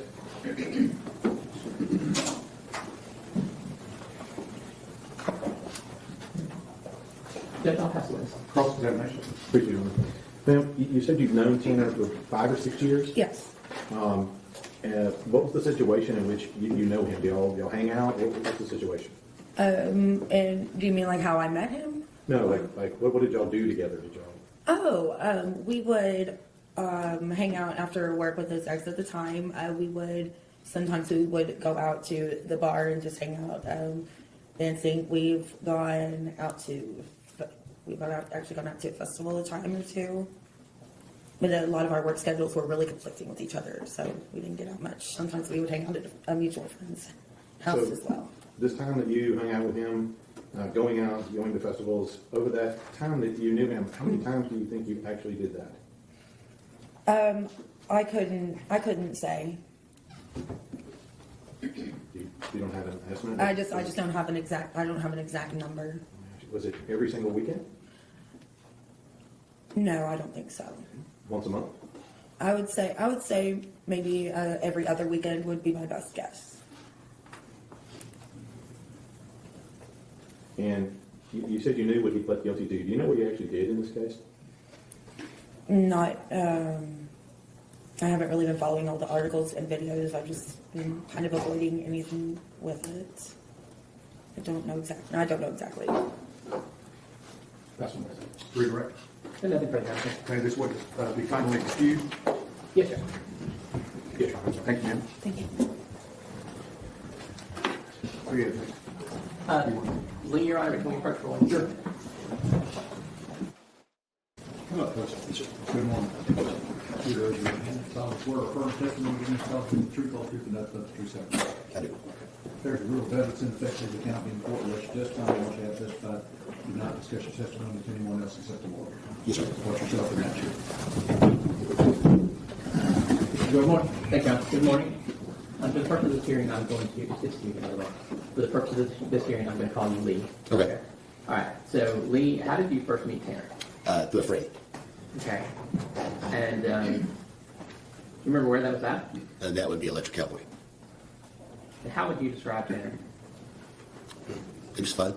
Got along with everybody.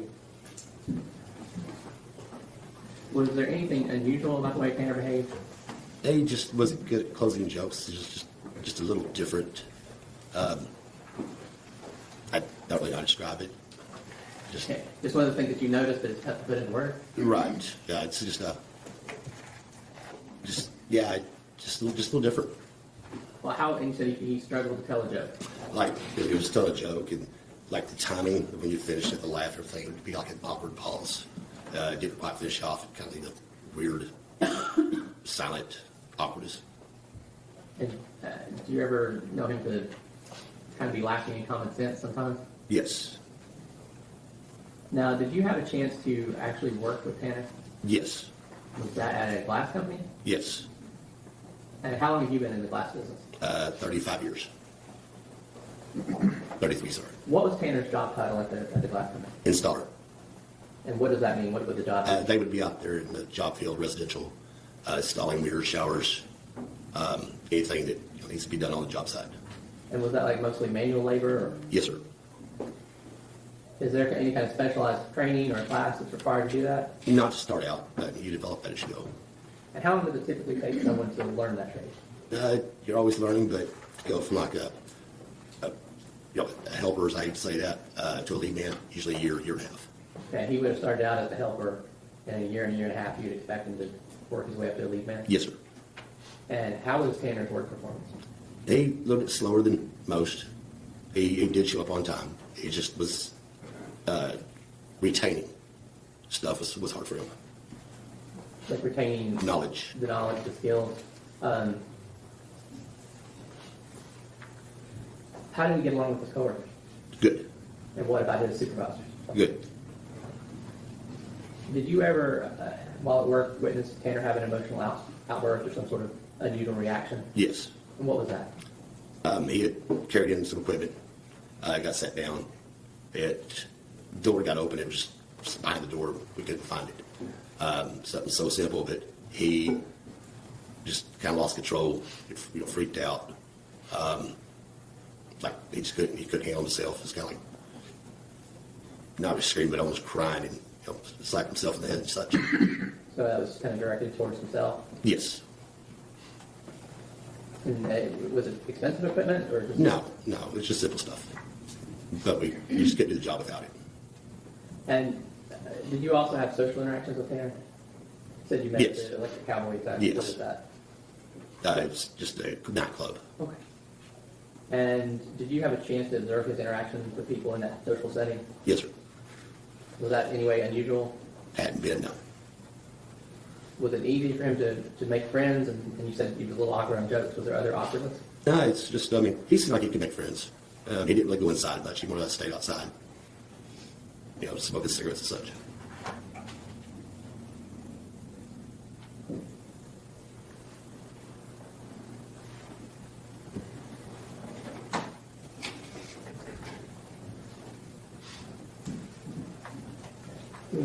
Yes, sir.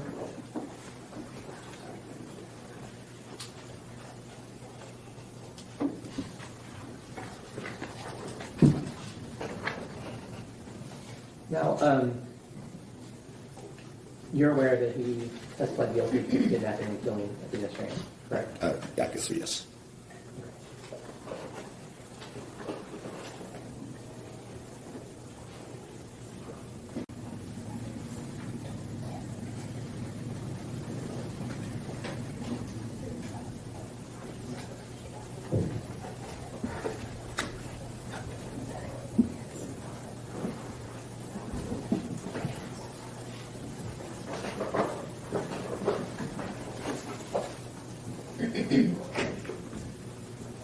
Your Honor, I'm going to pass away. Cross-examination. Yes, Your Honor, thank you. Sir, Yes, sir. Lee, if you Yes, will. How long ago was this that you knew Tanner? Job-wise or friend-wise, Let's start from the very beginning to the last time you saw him. I would say 2000. No, not 2000, sorry. 2019. This is probably when I first met him. Last time I'd seen him would probably be right there around 2021, 22. Okay. And it was during that time that he worked for your business? Yes, sir. And how long did he work for your business? From November 20 to December 21. And you said at that time he was a helper? Yes, sir.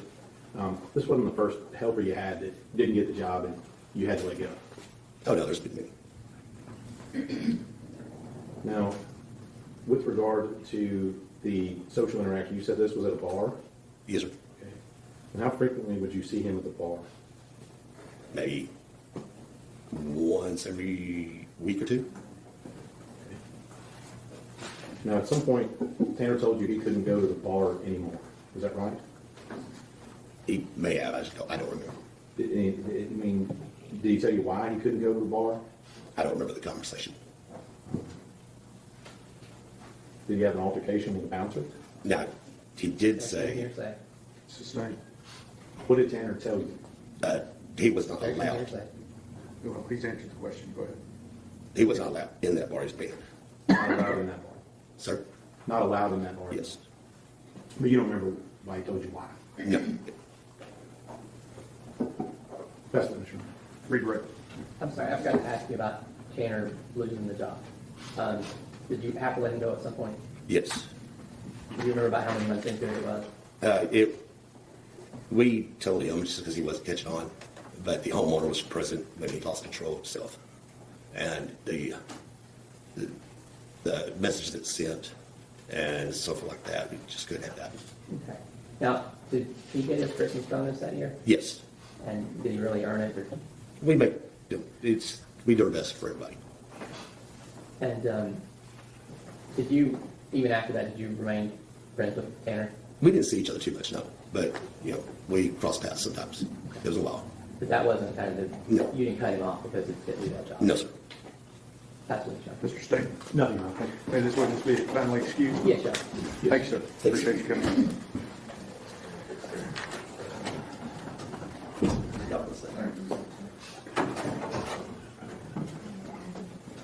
Next witness up on the list.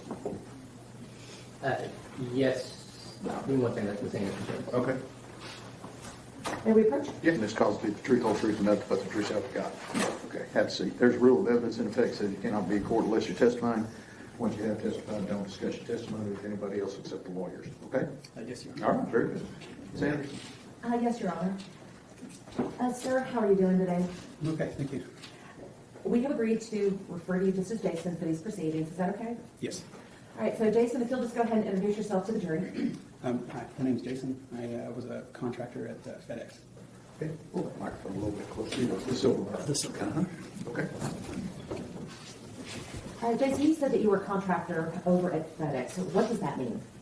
I owned a business where I owned delivery trucks that were contracted to FedEx to provide service to them through various zip codes. Oh, was Tanner Horner one of your employees? He was. How long did he work for you at your company? I believe it was about 5-6 months. When you had said that you had a company that contracted with FedEx, explain to the jury, what does that mean? Yes, so FedEx contracts areas for service providers, such as myself, to deliver packages to their areas to their customers. Now, Jason, you had just said that Tanner had worked with you about 5 or 6 months. At some point, was he transferred from your company to a different company? He was. After he was transferred to this different company, did you still have interactions with him? There were some, yes. And at the time of this offense, which company was he with? He was with the other contractor. Jason, I want to talk to you a little bit about the routines that FedEx drivers have when they get to their facility. What do you call the facility where they have all of the packages and where they load all the trucks? We call it the terminal. The terminal? All right, so I want to talk to you about the terminal. What time do drivers normally arrive at the terminal before the shift? Typically, they arrive between 7 and 7:30 in the morning. What time do they leave the terminal? They leave the terminal, depends on the route, depends on the day, but typically they'll leave somewhere around 5. What time do they leave the terminal to go out on the routes? Oh, to go on the routes, apologies. The trucks will typically dispatch for that terminal around 8:30 in the morning. Do you recall Tanner's, I guess for lack of better words, his work ethic at the time? He had a solid work ethic. Did he always show up on time? He would show up a little bit later than the average driver, but maybe by 20, 30 minutes. So he was consistently late for his job? I wouldn't consider him late. He's still within the window to dispatch for the day at a decent time. Would he leave at the same time as the other drivers, or would he leave later? A little bit later, about 20 minutes later. Jason, when a driver arrives at the terminal, are his or her trucks already loaded? They are loaded, yes. Who loads them? The loader's employed by FedEx. How are they loaded? They're loaded in sequence. We have what's called sequence numbers. So all the packages on the truck usually range in sequence numbers from, say, 1,000 to 8,000. So your first deliveries will be in the 1,000s. Your final deliveries for the day typically are in the 8,000 range. So how, I know that they're loaded by sequence numbers, but are they grouped in a specific way? They'll be grouped by their sequence number, which is typically the way the route will run. So you'll have your 1,000s will be your first deliveries, your 2,000s will be your next deliveries, and so on until you get to about the 8,000s. Do the drivers typically organize their own packages once they've been loaded onto the truck? Sometimes. The load quality on the trucks can vary, depends on staffing. If the station was having staffing issues, the trucks maybe wouldn't be fully loaded. The drivers would have to step in and just do quality checks to make sure their routes are loaded correctly so they don't have any hiccups along the way. If a truck is not sufficiently organized, how can that affect how quickly packages would be delivered? When you're making a delivery, typically you want to know exactly where the package is on every truck. So when you come out of your driver's seat, you enter into the back of the truck to locate the package for your current delivery. You want to know where it is. You don't want to be rifling through the truck. And if that's an all-day thing, you'll never get finished.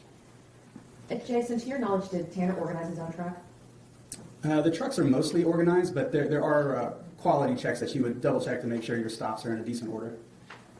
You mentioned the stops. How does a driver know in what order to make these deliveries? So we used a navigation system called Ground Cloud, and Ground Cloud is synced in with the sequence numbers that I mentioned before. So your 1,000s on the package, there's a little label where it has it labeled as, say, 1,000.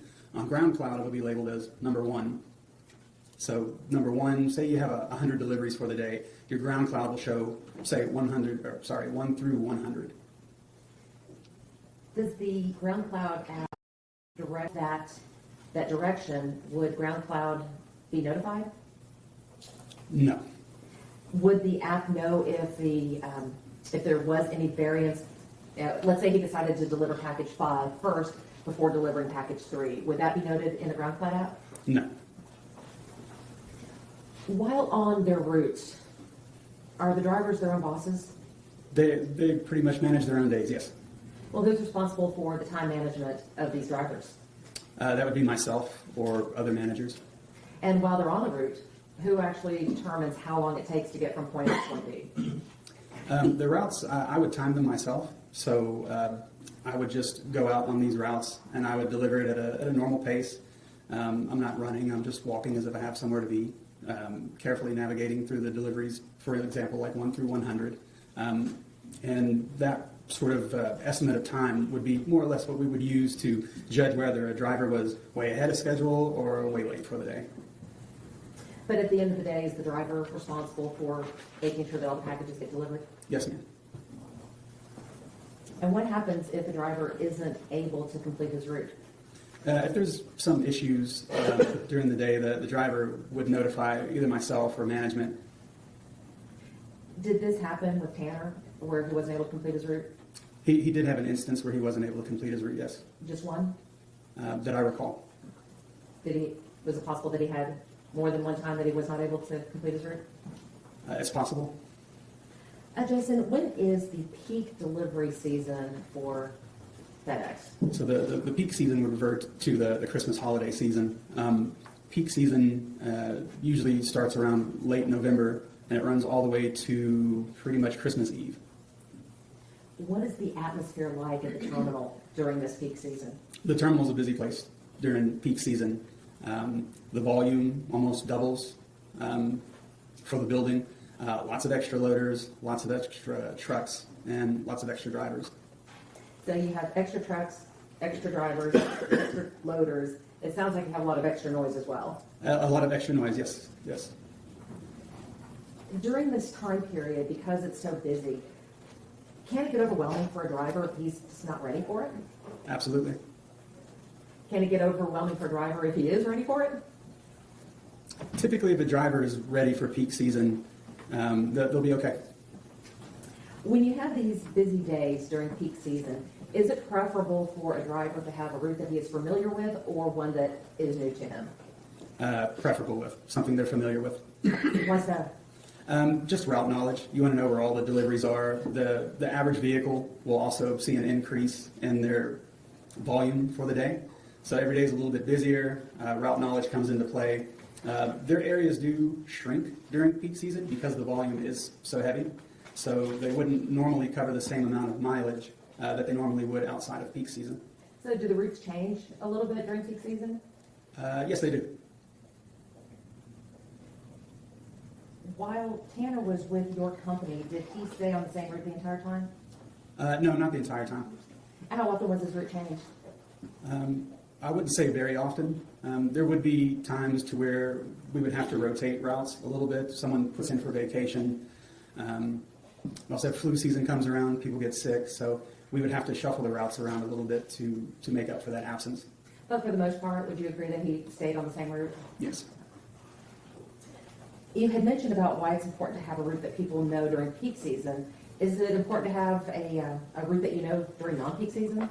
It's comforting to know what you have in front of you every day when you come to work.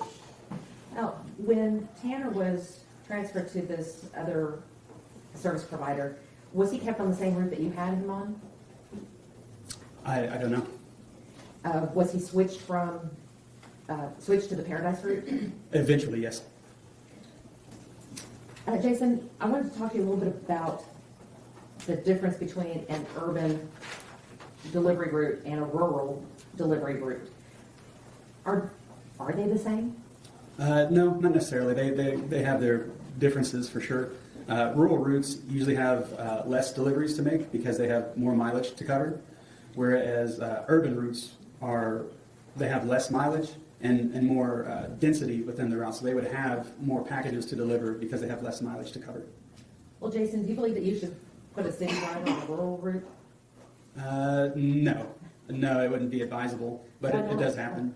Why is it not advisable? That's not what they're used to. There's big differences. You wouldn't want to take a rural driver that doesn't face rush hour traffic and things like that and then place them in, say, a route that's having issues with rush hour and school zones and all those. And Jason, the last thing I want to talk to you about is your relationship with Tanner Horner. Yes. When Tanner was working for you, did you get to know him at all? I did. I was there quite frequently, 5, 6, sometimes 7 days a week. I made sure to touch base with everybody, get to know them, their personal lives. They're driving my vehicle, but it's labeled with another company's name, and it's full of other people's property. So I wanted to get to know the drivers for sure. During the time that Tanner worked with you, did he talk to you about his life? He did. And based upon your interactions with Tanner, and again, without telling us what may have been said, did you get the feeling that he was struggling with things at home? Financially, yes. Did you know whether or not he had just become a new father? I did know that, yes. Now, you mentioned the financial difficulties. Did you try to help Tanner with his financial difficulties? Yes, ma'am. I gave him a loan. Do you remember how much of a loan you gave him? I believe I gave him about $1,100 to help him with his family, his living situation. He had car troubles. I just wanted to help him. He needed help. He didn't have anyone else to go to. And he seemed like a good enough person. Jason, do you remember a time in May of 2022 when Tanner had to take a leave of absence? I do. Do you recall how long he was gone? He was gone for approximately 1 week. And to your recollection, was that due to a medical issue? Yes. I'll pass the witness. Cross-examination? Yes, Ron, quickly. All these, it sounds to me like, Jason, that, and just given your statements today, that you seem to get to know all your workers. Is that right? Yes, sir, that's true. And I get the vibe from you, just talking with you today, that you'd loan money to just about anyone if they needed. Am I right? If they needed help, I was in a position to help and I would do so. Right. And I'm betting your employees appreciate that and value that in you as a boss, don't they? They do. Now, in this particular case, you only knew Tanner 5 or 6 months, right? Yes, sir. And during that time, with all the other drivers that are going on, how many other drivers do you have at that time? At that time, I had close to 20 delivery routes. All right. Each route has a driver, I'm assuming. Yes, sir. And then you probably have a couple of extra to help out. I do. And in that particular situation, the routes for all the drivers can change at different times, can't it? It happens sometimes, yes. It's not preferred, obviously, but it does happen. It does happen. And those drivers, they understand that that's part of working for you and getting paid, is that sometimes they might have to go on a little different route. Yes, sir. All right. And also, when they go on these different routes, you talked about peak season. Even during peak season, do you make accommodations to provide help or assistance? In other words, would you yourself actually go out and help one of your drivers deliver packages? Yes, I was on the road just as much as the drivers would be. So even during peak season, the drivers during that time, those that are behind, would you have the other ones who are maybe ahead go help them? Yes, sir. During peak season, the holiday, Christmas season, we would set up buddy plans. So you would have a route, and the route closest to it would be their buddy. So sometimes I would have to ask the buddy to go help out another route, and otherwise I would be on the road myself. Right. And during this time, this 5 or 6 months that you had Tanner to work with you, he was able to do all of that, wasn't he? He was, sir. He was able to manage the GPS and manage his route, wasn't he? He was. And was able to communicate with you when he needed help or additional help delivering packages? He would have been able to communicate. I don't remember an instance where I would specifically have to go and help him, except for the one day when he had to leave early and go take care of a personal issue. Right. But you didn't have any problem with him doing all the things that you needed him to do during that time that he worked for you? I did not. That's what it is. Redirect. No, Your Honor. May this witness be finally excused. Any objection? Not for me, Your Honor. No, no. Thank you, sir. Thank you, Your Honor. Okay, free lunch is here, and we'll see you at 1:15. Yeah, yeah. Okay. Yeah. I see that. now.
You want to do a change in name on this?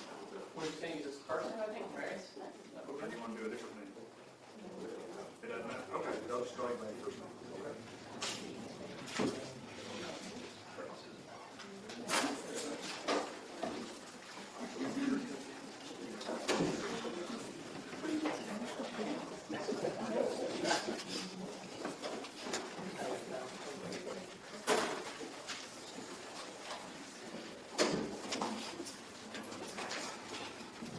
Ready for the jury? Ready, Your Honor? Yes.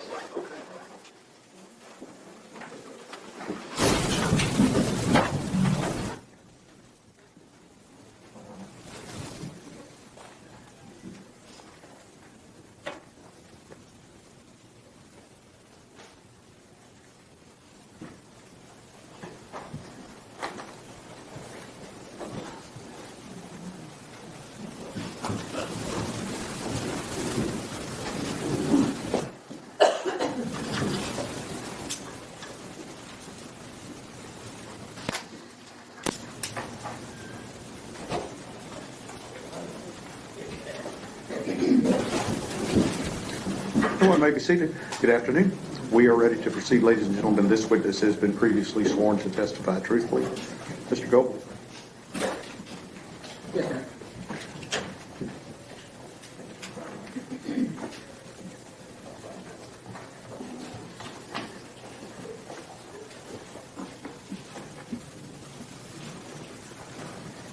if you can rest, for this purpose of hearing, I'm just going to call you by that one name. Is that okay? Yes, sir. All right. Good to see you again. Thank you for coming in.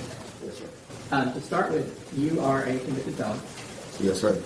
and your charges include assault, family member, impeding breathing, engaged in organized crime, escape while arrested or confined, failure to ID a fugitive, intent to give false info, prohibited substances or items in a correctional facility, and theft of property. Correct? Yes, sir. When did you first meet Tanner? I first met Tanner in May of 2025. And what was your first impression of him? Man, this a cool little white dude. Like, that was my first impression. Like we used to sit there and just talk about cartoons all day. That's all we do.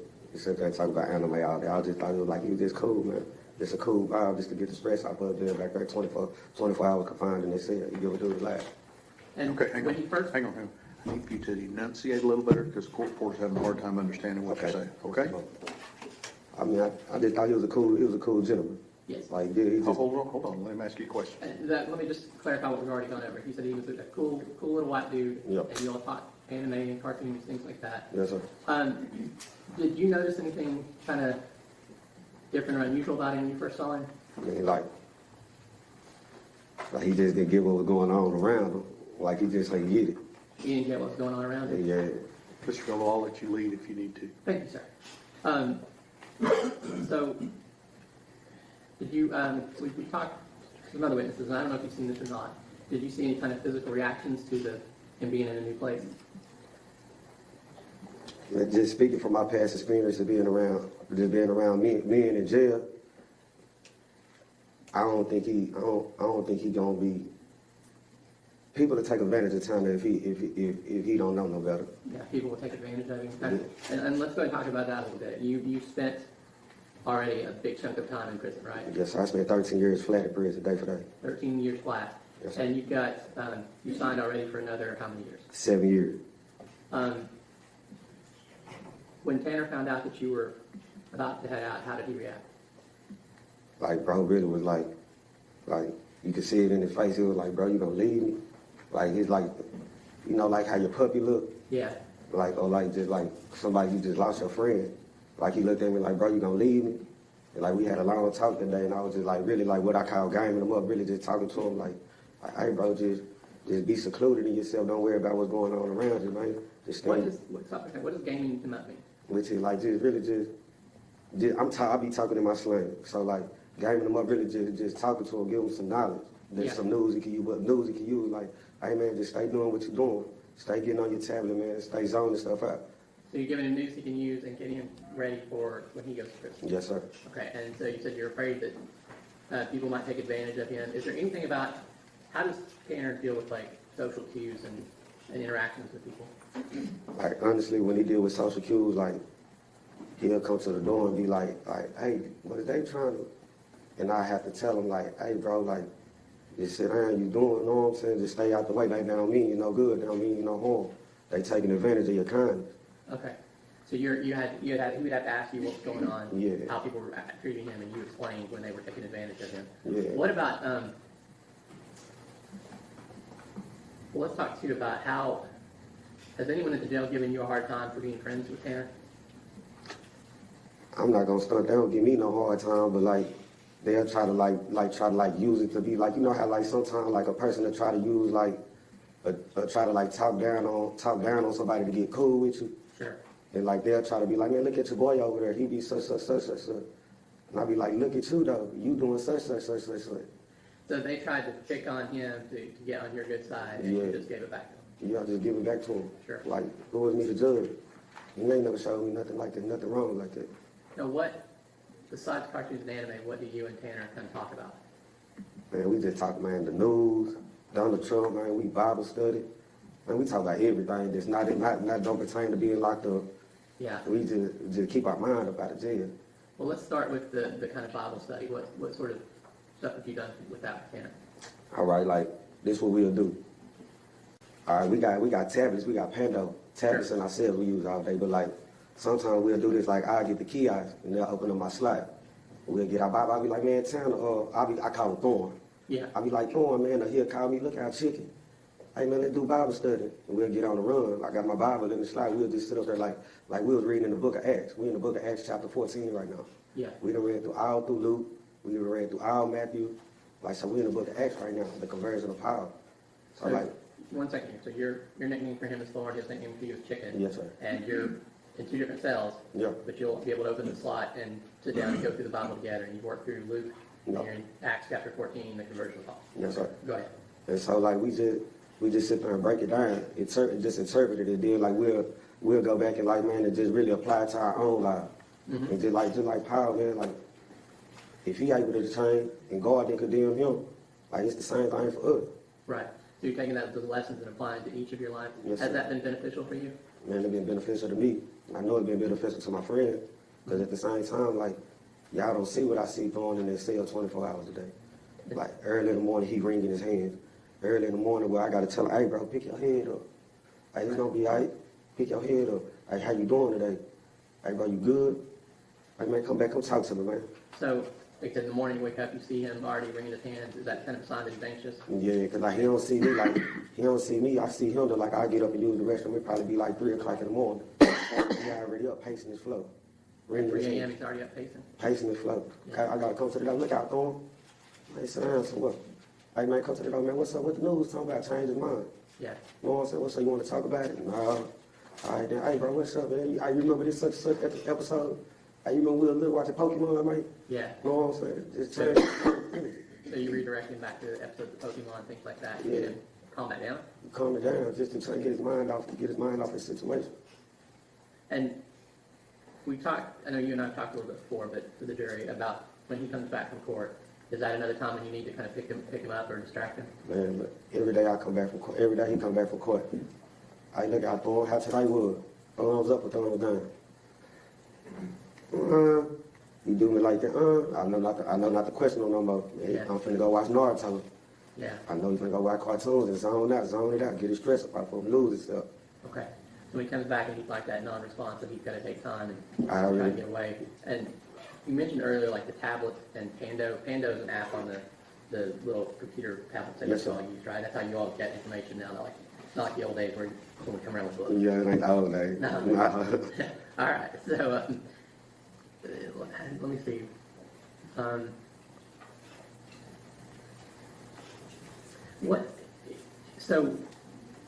What's Tanner's kind of defense mechanism that's using? Man, time to goofy, man. Goofy? Yeah, man, time to goofy, man. Is it kind of immature? Yeah, where you gotta be like, hey, did this dude just say, did he just remind me of me being in middle school or something? Yeah. You know what I'm saying? Is he ever like a smart aleck or anything? I mean, I gotta answer it like this. If y'all give me a chance, like to explain it. Sure. I gotta answer it like this. Cause we come from two different walks of life, 2 different places, Yeah. right? 2 different walks of life. So like, if you don't know, you'll think he being sarcastic. Right.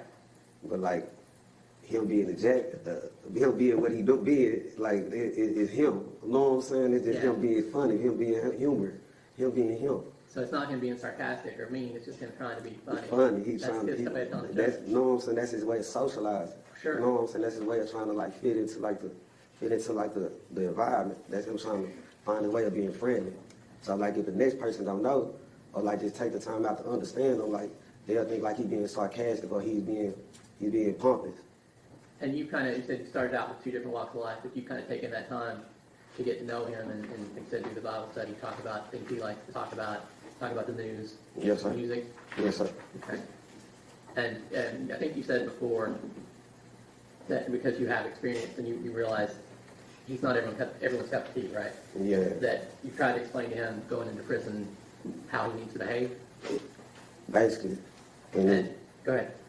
basically, like I explained to him, like really try to discredit all, like, cause people have a view of being in prison like it's just this bad, but like you have this side and this side is just the line you choose to go down.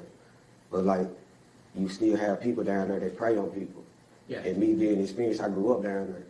I was a bad individual down there. Yeah, So, wait like, a minute, one second. So you said go down there, everyone thinks that everyone's bad, but it's not that way. It's not that But way. there are people that will prey on. it is people that prey on other people. Sure. You got sheep and you got wolves. Yeah. And like time, like people will get a man with messed up intentions, I think being a good man, I think because Tanner being a good man, just want to help somebody, they'll confuse that with being green. And I don't think he's doing it just being a good person. And what does being green mean? Naive. Naive, okay. So as between the wolves and the sheep, which one is Tanner? Tanner, a baby lamb.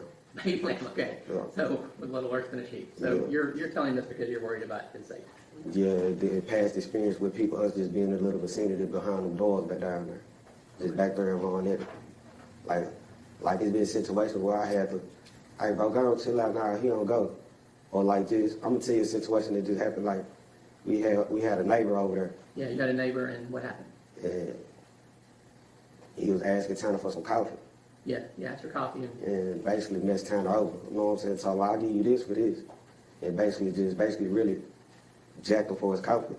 And then Jackie for me basically stole it from he you. basically stole his coffee. And Yeah. like just to make it good, I gave it back to Tanner. You know what I'm saying? Like, and let bro know, like, nah, you really out of line. You know what I'm saying? Yeah, so you kind of tried to stand up for it. Yeah, you know what I'm saying? Really, you don't do that, man. Sir, if I can explain, like, sir, you don't do that to no person that's naive. Cause like when you being down there in prison or just men in general, a grown man, you don't bully nobody that don't even know no better. Yeah. You know what I'm So saying? in prison, you're not supposed to bully people that don't know any better. You were trying to tell that guy that. Exactly. And you've also tried to tell Tanner that he trying to teach him Like, not to get taken advantage of. yeah, like everybody don't go. Sometimes you gotta say no. But it's okay to be nice to people. It's all right to be respectful. You always be respect get you everywhere with a grown man. I'm gonna turn to the show. Yes, sir. I want to show you a copy of the letter that's been marked. That's Exhibit 88. Yes, sir. You recognize that? Yes, sir. That's my handwriting. That's your handwriting. And who is that letter to? That's the form. Your Honor, I move to again Exhibit 88. Objection. Defense Exhibit 88 is admitted. Now, do you remember how long ago you wrote this? It was probably like last month, a month or two ago. And obviously, all like mail between inmates is intercepted and copied, right? Basically. Would you mind reading that letter for us? I say, bro, think about it. Okay, hang on. It might be better if you read it. Yes. Okay. No offense. Yeah, my bad, Mr. Galley. Don't worry, I have access to this. All right. Yeah, Steve, bro. Absolutely. Bro, think about Jesus, his character, heart, posture. I just want you to know you're loved, forgiven. Bro, I'm serious when I say you taught me so much, bro. You're a light, and you shine bright in this darkness. Fam, you actually make me grow the fuck up, or I have a messed up view of life that gets the best of me at times. But you know what? When I come to the door, see you, I have to self-check myself. I have to appreciate the gratitude, the faith, the foundation, the peace you show. I can't stress when I see that you wake up and fight so hard for sanity that for sure I know I wouldn't have the way you believe, and not doubt God is amazing. Bro, stay solid.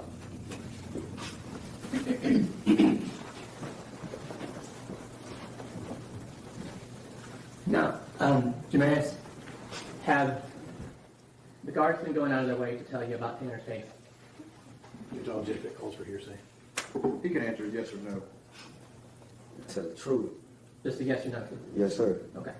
So at this point, you know that Tanner pled guilty to kidnapping and murdering Athena Strand. I know we pleaded guilty, but I just didn't know they extended the charge Until now, or until? until did the proceedings and stuff started. Oh yeah, yes. So you once it started, you knew what it was. Until then, you did. Yes, sir. Is Tanner still your friend? Of course. Are you still trying to help prepare him? Man, I talk to Tanner every day about like, hey, dog, when I catch change, man, stay in your lane. Just stay in your little box, man. Don't let nobody interfere, change anything you got going. You was not what they say you was. I keep that on in mind daily. And in the time that you two have been together over there, Tanner hasn't had any disciplinary issues? No, sir. I'll pass it on, Sean. Cross-examination. Briefly, Your Honor, thank you. So let me ask, so this situation that you guys are in, are y'all in some type of different confinement where you have to talk through the little holes? All right. What was Can I that? use this for example? Yeah. All right, look, say this. This is my Put it on the rail so the jury can see it. This my cell, this Turner cell, and this the room. We have to talk through steel door. Okay, To big steel door. okay, I can see Turner through a window this tall. okay, We got a beam slot that go like this deep. right, We in there 24 hours a day.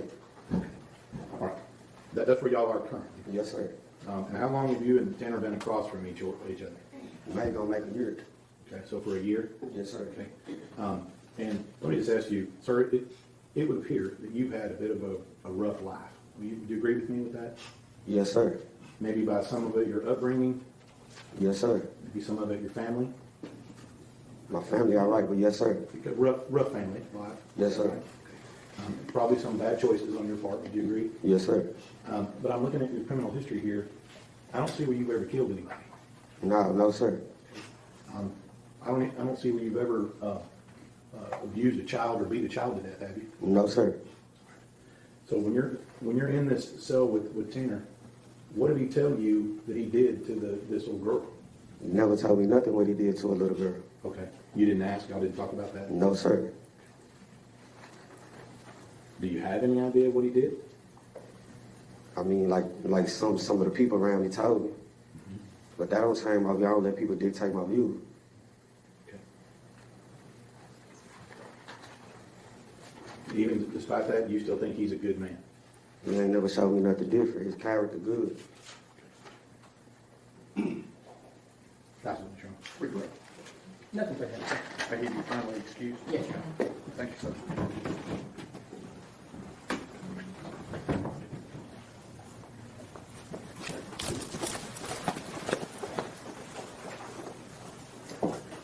Who do you have next? Dr. Davis. Dr. Davies.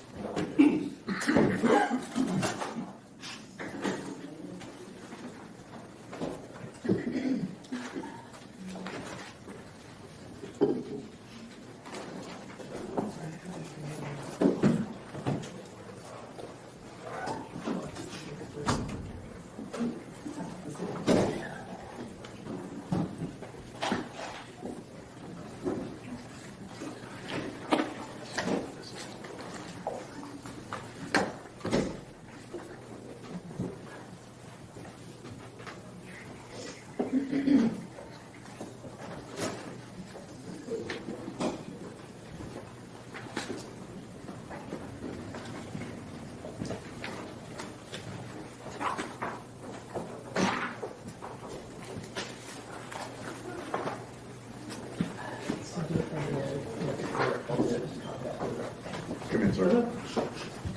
Ladies and gentlemen, this witness has been previously sworn to testify truthfully. Just have a seat.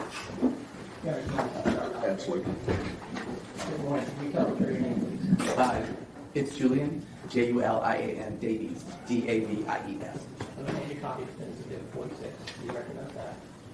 I do, that's my CV. Do you recognize, already been in minutes? Okay. Do you recognize Sensitive 87? Yes, that's my report.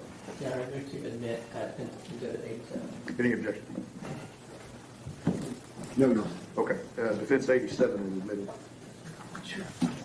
And could you look at Sensitive 85? Sure, and that's for PowerPoint. There, that's Sensitive 85, hard copy under Washington, and I think that's the record of it. Any objection to 85 for purposes of the record? No, Your Honor. 85 is admitted for purposes of the record.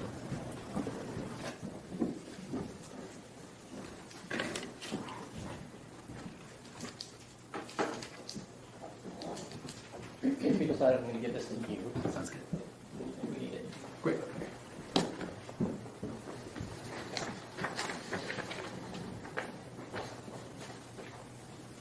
So let's go ahead and start with what your profession is. Sure, I'm a clinical professor of pediatrics, medical doctor. Okay. And pediatrician. So, can you tell me about your education? Sure, my undergrad was at Yale. My med school was at the University of California, San Francisco School of Medicine. And then I did my pediatrics residency at Seattle Children's and the University of Washington in Seattle, where I now practice. And what professional accreditations, licenses, or certificates have you been granted? I have medical licenses in the state of Washington, which is where I usually work, as well as licenses in California, Florida, and Georgia. And for the purposes of this evaluation, the Texas Medical Board gave me a visiting physician temporary permit. And do you currently hold any faculty positions? Yes, I'm a clinical professor at the University of Washington, which basically means that I teach residents and medical students, but I have my own faculty practice. And it's a general pediatric practice with some specialties. I see a lot of kids with histories of adoption or foster care. And then I think most relevant to today is that I'm the pediatrician on a team at the kind of the original fetal alcohol spectrum disorders diagnostic clinic. And so I've been working in that clinic diagnosing children and adults with fetal alcohol spectrum disorders for about 22 years. And are you giving hospital positions right now? Hospital, I don't do hospital work. Seattle Children's Hospital has me on staff, but I'm an outpatient guy. Okay. And you say your current teaching responsibilities do include fetal alcohol spectrum disorder? Yes, and so at that diagnostic clinic, we do diagnostic evaluations, but we're also a training center. So we have teams coming in from around the country and actually teams from other countries who come in to learn about FASD diagnosis. And do you have any affiliations or memberships in any professional organizations? Yes, I'm a fellow of the American Academy of Pediatrics, and I'm board certified by the American Board of Pediatrics. And your responsibilities include any organizations that address FASD? Yes, I'm involved in planning conferences and teaching. There have been some conferences held in Seattle that I've spoken at, if that's what you're asking. Sure, and well, on that same vein, have you given presentations on FASD? Yes. What about, have you been published in that area? Yes, as well. And have you been qualified by courts to give testimony on FASD before?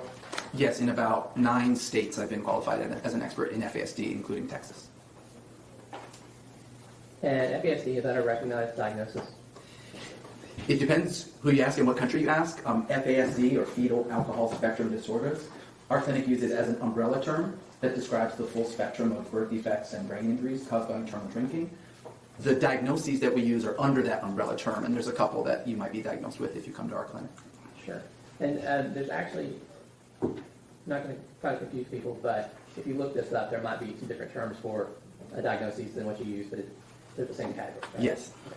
And I'm familiar with the other doctors too. So Yeah. let's talk about, but there are generally accepted methods that you rely on to determine if someone has FASD.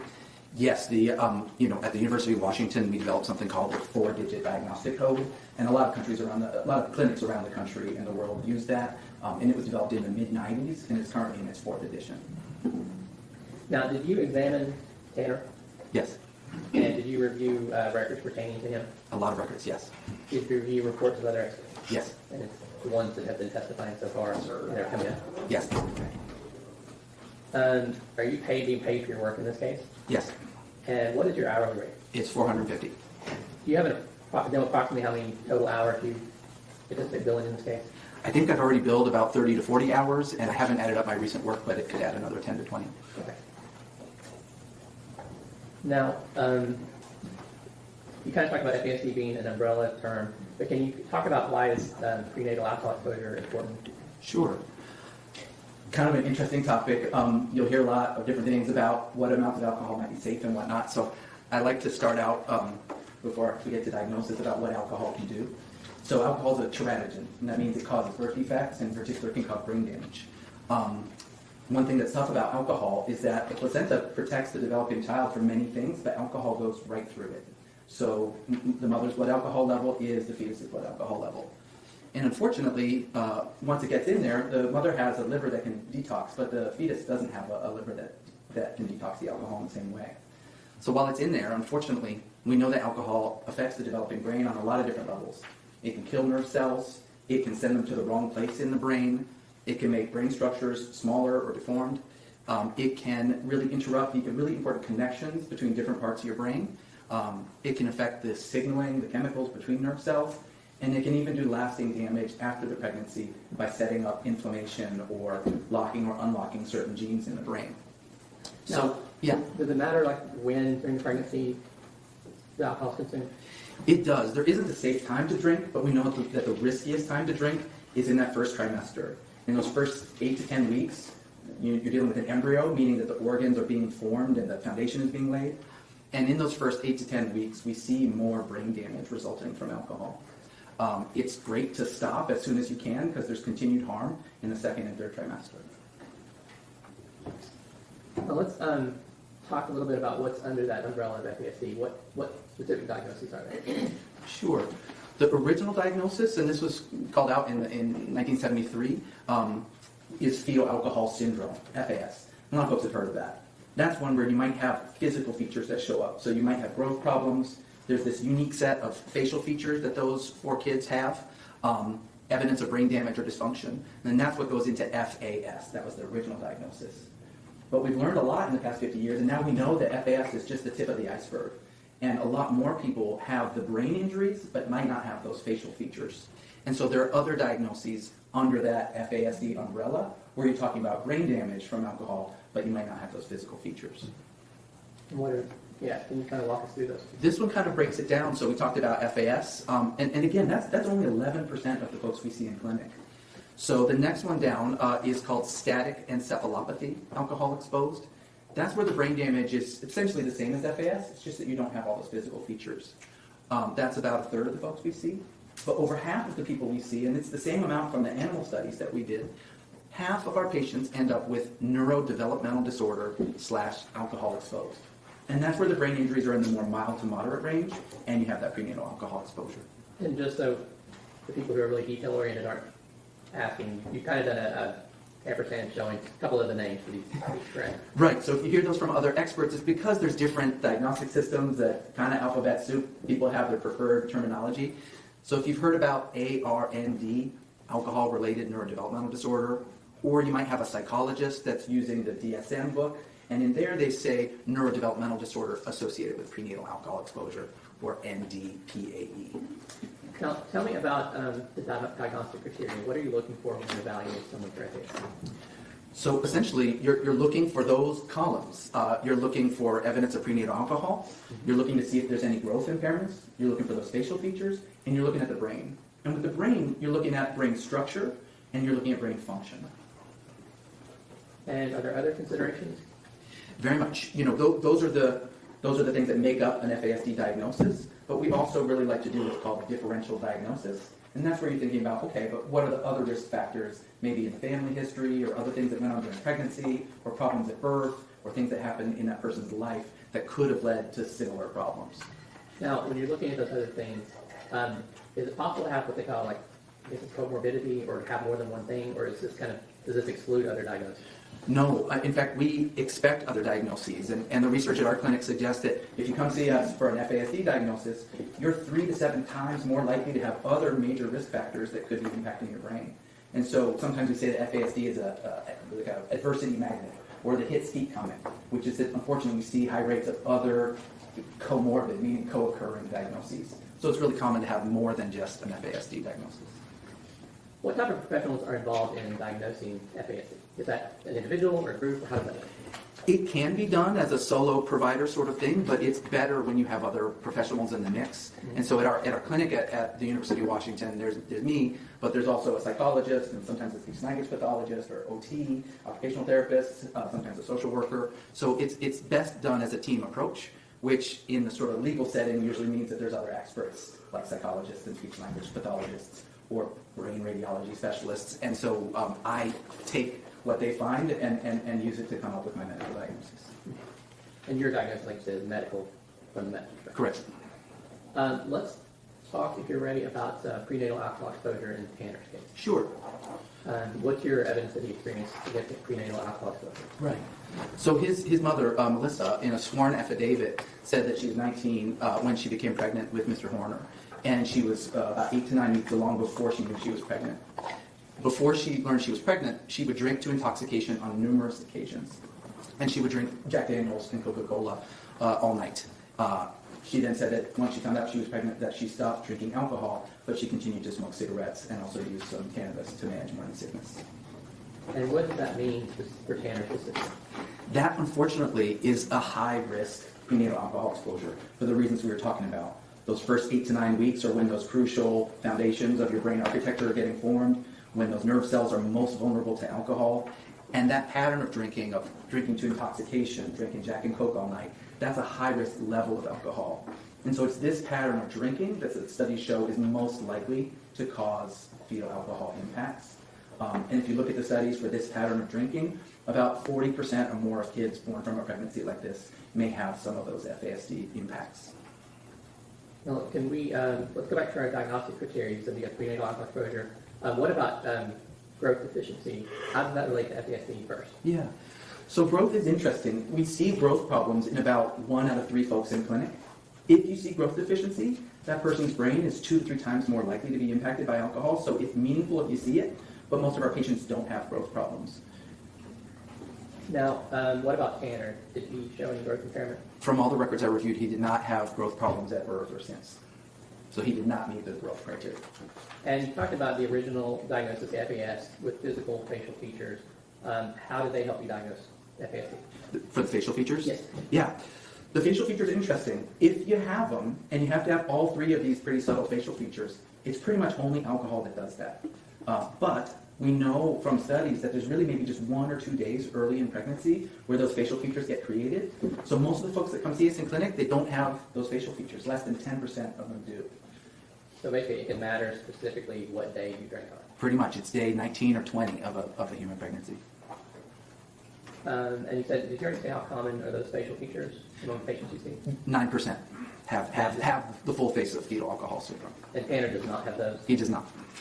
The other criteria we talked about was, I guess the next one, what evidence of brain damage you look for in an FASD evaluation?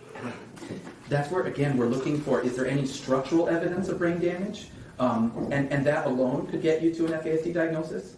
But we also really want to look at how the brain is functioning, right? And so when we're looking at the kind of scoring how impacted the brain is, we're looking at structural stuff and we're looking at functional things. Now, we've talked to other experts about diagnoses being based on deficits. So is your diagnosis based on what's wrong with the brain and not necessarily what it does well? Yes, it's the same here. In fact, we really expect an uneven pattern in FASD where you can have some deep impairments or deficits, but also some skills that are more normal.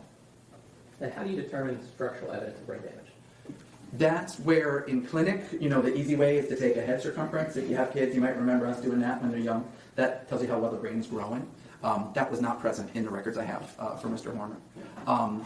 Sometimes we have the benefit of neurodiagnostic imaging. And I think you've already heard about that, but like an MRI or a quantitative EEG or a PET scan, these are ways that help us look at the brain structure and function. Okay, so you said you don't have in his medical history a small head, and there wasn't any like epilepsy or things like that, right? There wasn't at least any medically confirmed epilepsy. I think there were some seizure-like movements at one time after maybe a head injury, but there wasn't enough to say he had epilepsy for me. Now, the jury has already heard from Dr. Lewine and Dr. Bigler. You're familiar with both of them, correct? Yeah. And familiar with the reports that Lewine testified about? Yes. So, did the brain imaging show any abnormalities that matter to your diagnosis? Yes, what you already heard about is that there are some areas in both his gray matter and white matter that are abnormal. And those are in areas that we see in the fetal alcohol spectrum literature. They're also described in other conditions like autism, ADHD, head injuries, and so on. So they're not unique to FASD, but they are potentially caused by maternal drinking. And so we saw that on the MRI. The quantitative EEG was looking at the brain electrical activity and how coherent it is and how well different parts of the brain are talking to each other. And there were some EEG abnormalities that are also potentially consistent with what we've seen with FASD. So those abnormalities are there, and it usually is one of those conditions you just named. Objection leading, Your Honor. Don't lead your witness. So the brain abnormalities are real. Yes. And you're giving the jury, would you give the jury that list of things it could be? Sure. Again, on the imaging, there are multiple possible causes, right? So FASD or maternal drinking is one possible cause. But if you look at the literature for autism and ADHD and severe mood disorders and head injury, you can see some of those same areas of the brain being potentially affected. And when this witness has been previously sworn to testify truthfully. Okay. Mr. Goldman. Yes, sir. Good afternoon. Good to see you. A couple of questions. Can you tell the jury your name, please? Stephen Lee Yont, DO. And what is your profession? Physician. A little bit closer. This one? So, there you go. Are we there? Yep. Okay, thank you. Can you please review your educational background? Yes, I graduated at Texas College of Osteopathic Medicine in 1983. Did an internship at Riverside General Hospital in Wichita, Kansas. and am board certified in family practice. And I've been practicing medicine in Bastrop, Texas since 1991. And do you currently hold any faculty positions? Yes, clinical assistant professor adjunct at Texas College of Osteopathic Medicine here in Fort Worth. And were you provided records to review for your work in this case? Yes. And what records were you provided? Got a list of things you need. Just give me the general topic. Okay. What was relevant to your, well, let's start there. What were you asked to do? Were you asked to examine Tanner Horn in this case? Yes. And that's as a physician? Yes. What records did you review that were relevant to that task? Some records that were involved with his history, medical history, history as a child, records from some testing that he has gone through since I saw him in 2023. And that's pretty much the important stuff. Now, you said you saw him in 2023. Did you do a physical exam? Yes. Very What thorough. did that consist of? Beg your pardon? What did that consist of, your examination? Very, very comprehensive history taking and a head-to-toe physical exam.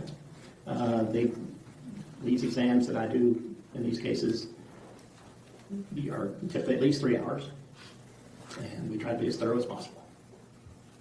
As part of your examination, did you take any sort of samples?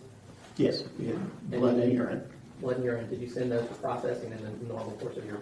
Yes, Okay. through LabCorp. To LabCorp? Yes. LabCorp shot? Yes.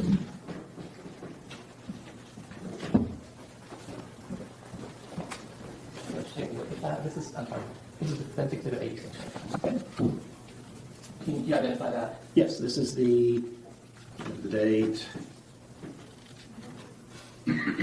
Yeah, this is the labs that we drew on that initial exam. Yeah, I moved to admit the Defense Exhibit 86. Can you get there? I think one. Oh, sure. I got you.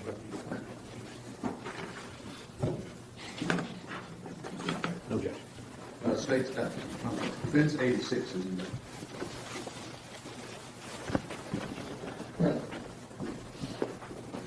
Dr. Yon, can you tell me if any of the results of those lab tests were significant?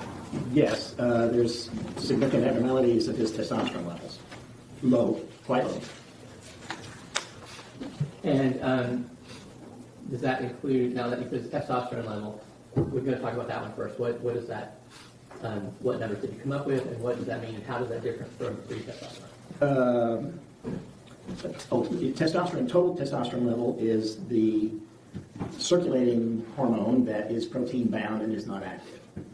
The level here was low at 199. The reference interval was 264 to 916. So low for at that time, 32-year-old man. And what about the free testosterone? Free testosterone is a little bit of a nuance. It is unbound from protein, and it is much more the active form of the hormone. And this level is quite low. The reference interval is 8.7 to 25.1, so roughly 9 to 25, and the level is 3.7. And how can low testosterone affect the patient? Can I approach that as to how high testosterone would affect a patient and then back up to low? Or would you? However you can best explain it, and you can Okay. tell the jury because we talked about it. So testosterone is a hormone that is the male sex hormone, androgen. Men and women have levels of it. Testosterone has not only properties for developing adult male characteristics, but it also has properties that have to do with the brain and therefore emotion and therefore behavior. So testosterone creates aggression by its stimulation of some of the deeper structures inside the brain, and we call it the subcortex. And by creating that aggression, then aggression can find itself manifested as violent behavior. Now, High testosterone is what creates that. Low testosterone, therefore, would be less of an influence on those deeper structures to create violent behavior. Now, this is something that's all mammals have testosterone, but we are humans. We share the biological effects of testosterone upon our brains with the lower animals. We all understand that if you dramatically reduce the testosterone to a bull and make him a steer, he's a lot less likely to hurt you. We all understand that if you take a stallion and you reduce the testosterone levels in that stallion and make him a gelding, he's much less likely to hurt you. If you neuter a dog and reduce those testosterone levels, he's much less likely to bite you. However, the steer still might hurt you, and the gelding might still hurt you, and the dog might still bite you if he is stimulated, fearful enough, panicked enough, whatever, or in pain enough. This can still happen. So, Dr. Young, yes. basically saying the effect of testosterone on humans, it doesn't take away our brain. True. Our ability to think and reason. Very true. Now, you are familiar with the charges in this case. Yes. And you understand that Tanner pled guilty to kidnapping and murdering Athena Strand. I'm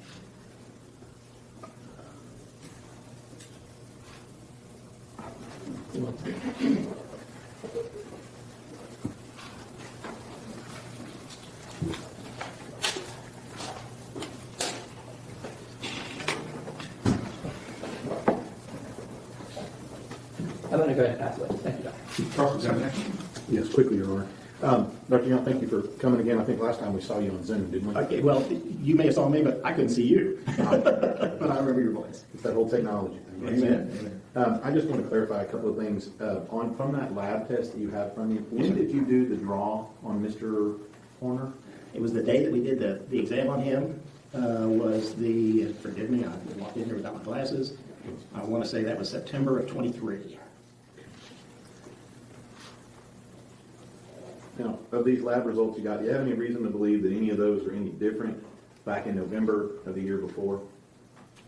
I'm sorry, say again? Do you have any reason to believe that there are any significant differences if we had tested the defendant back in November of 22? Okay. Right?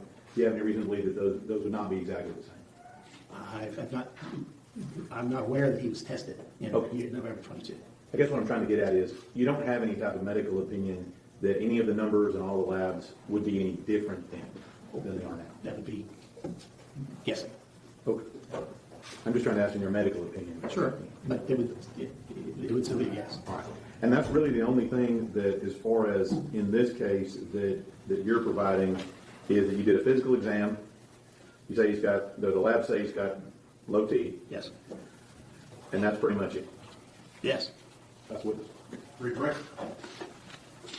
Okay.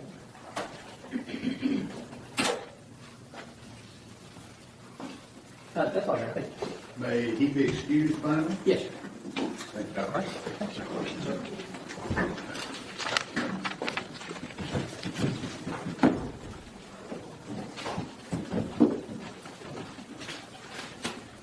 Okay, we're done for the day.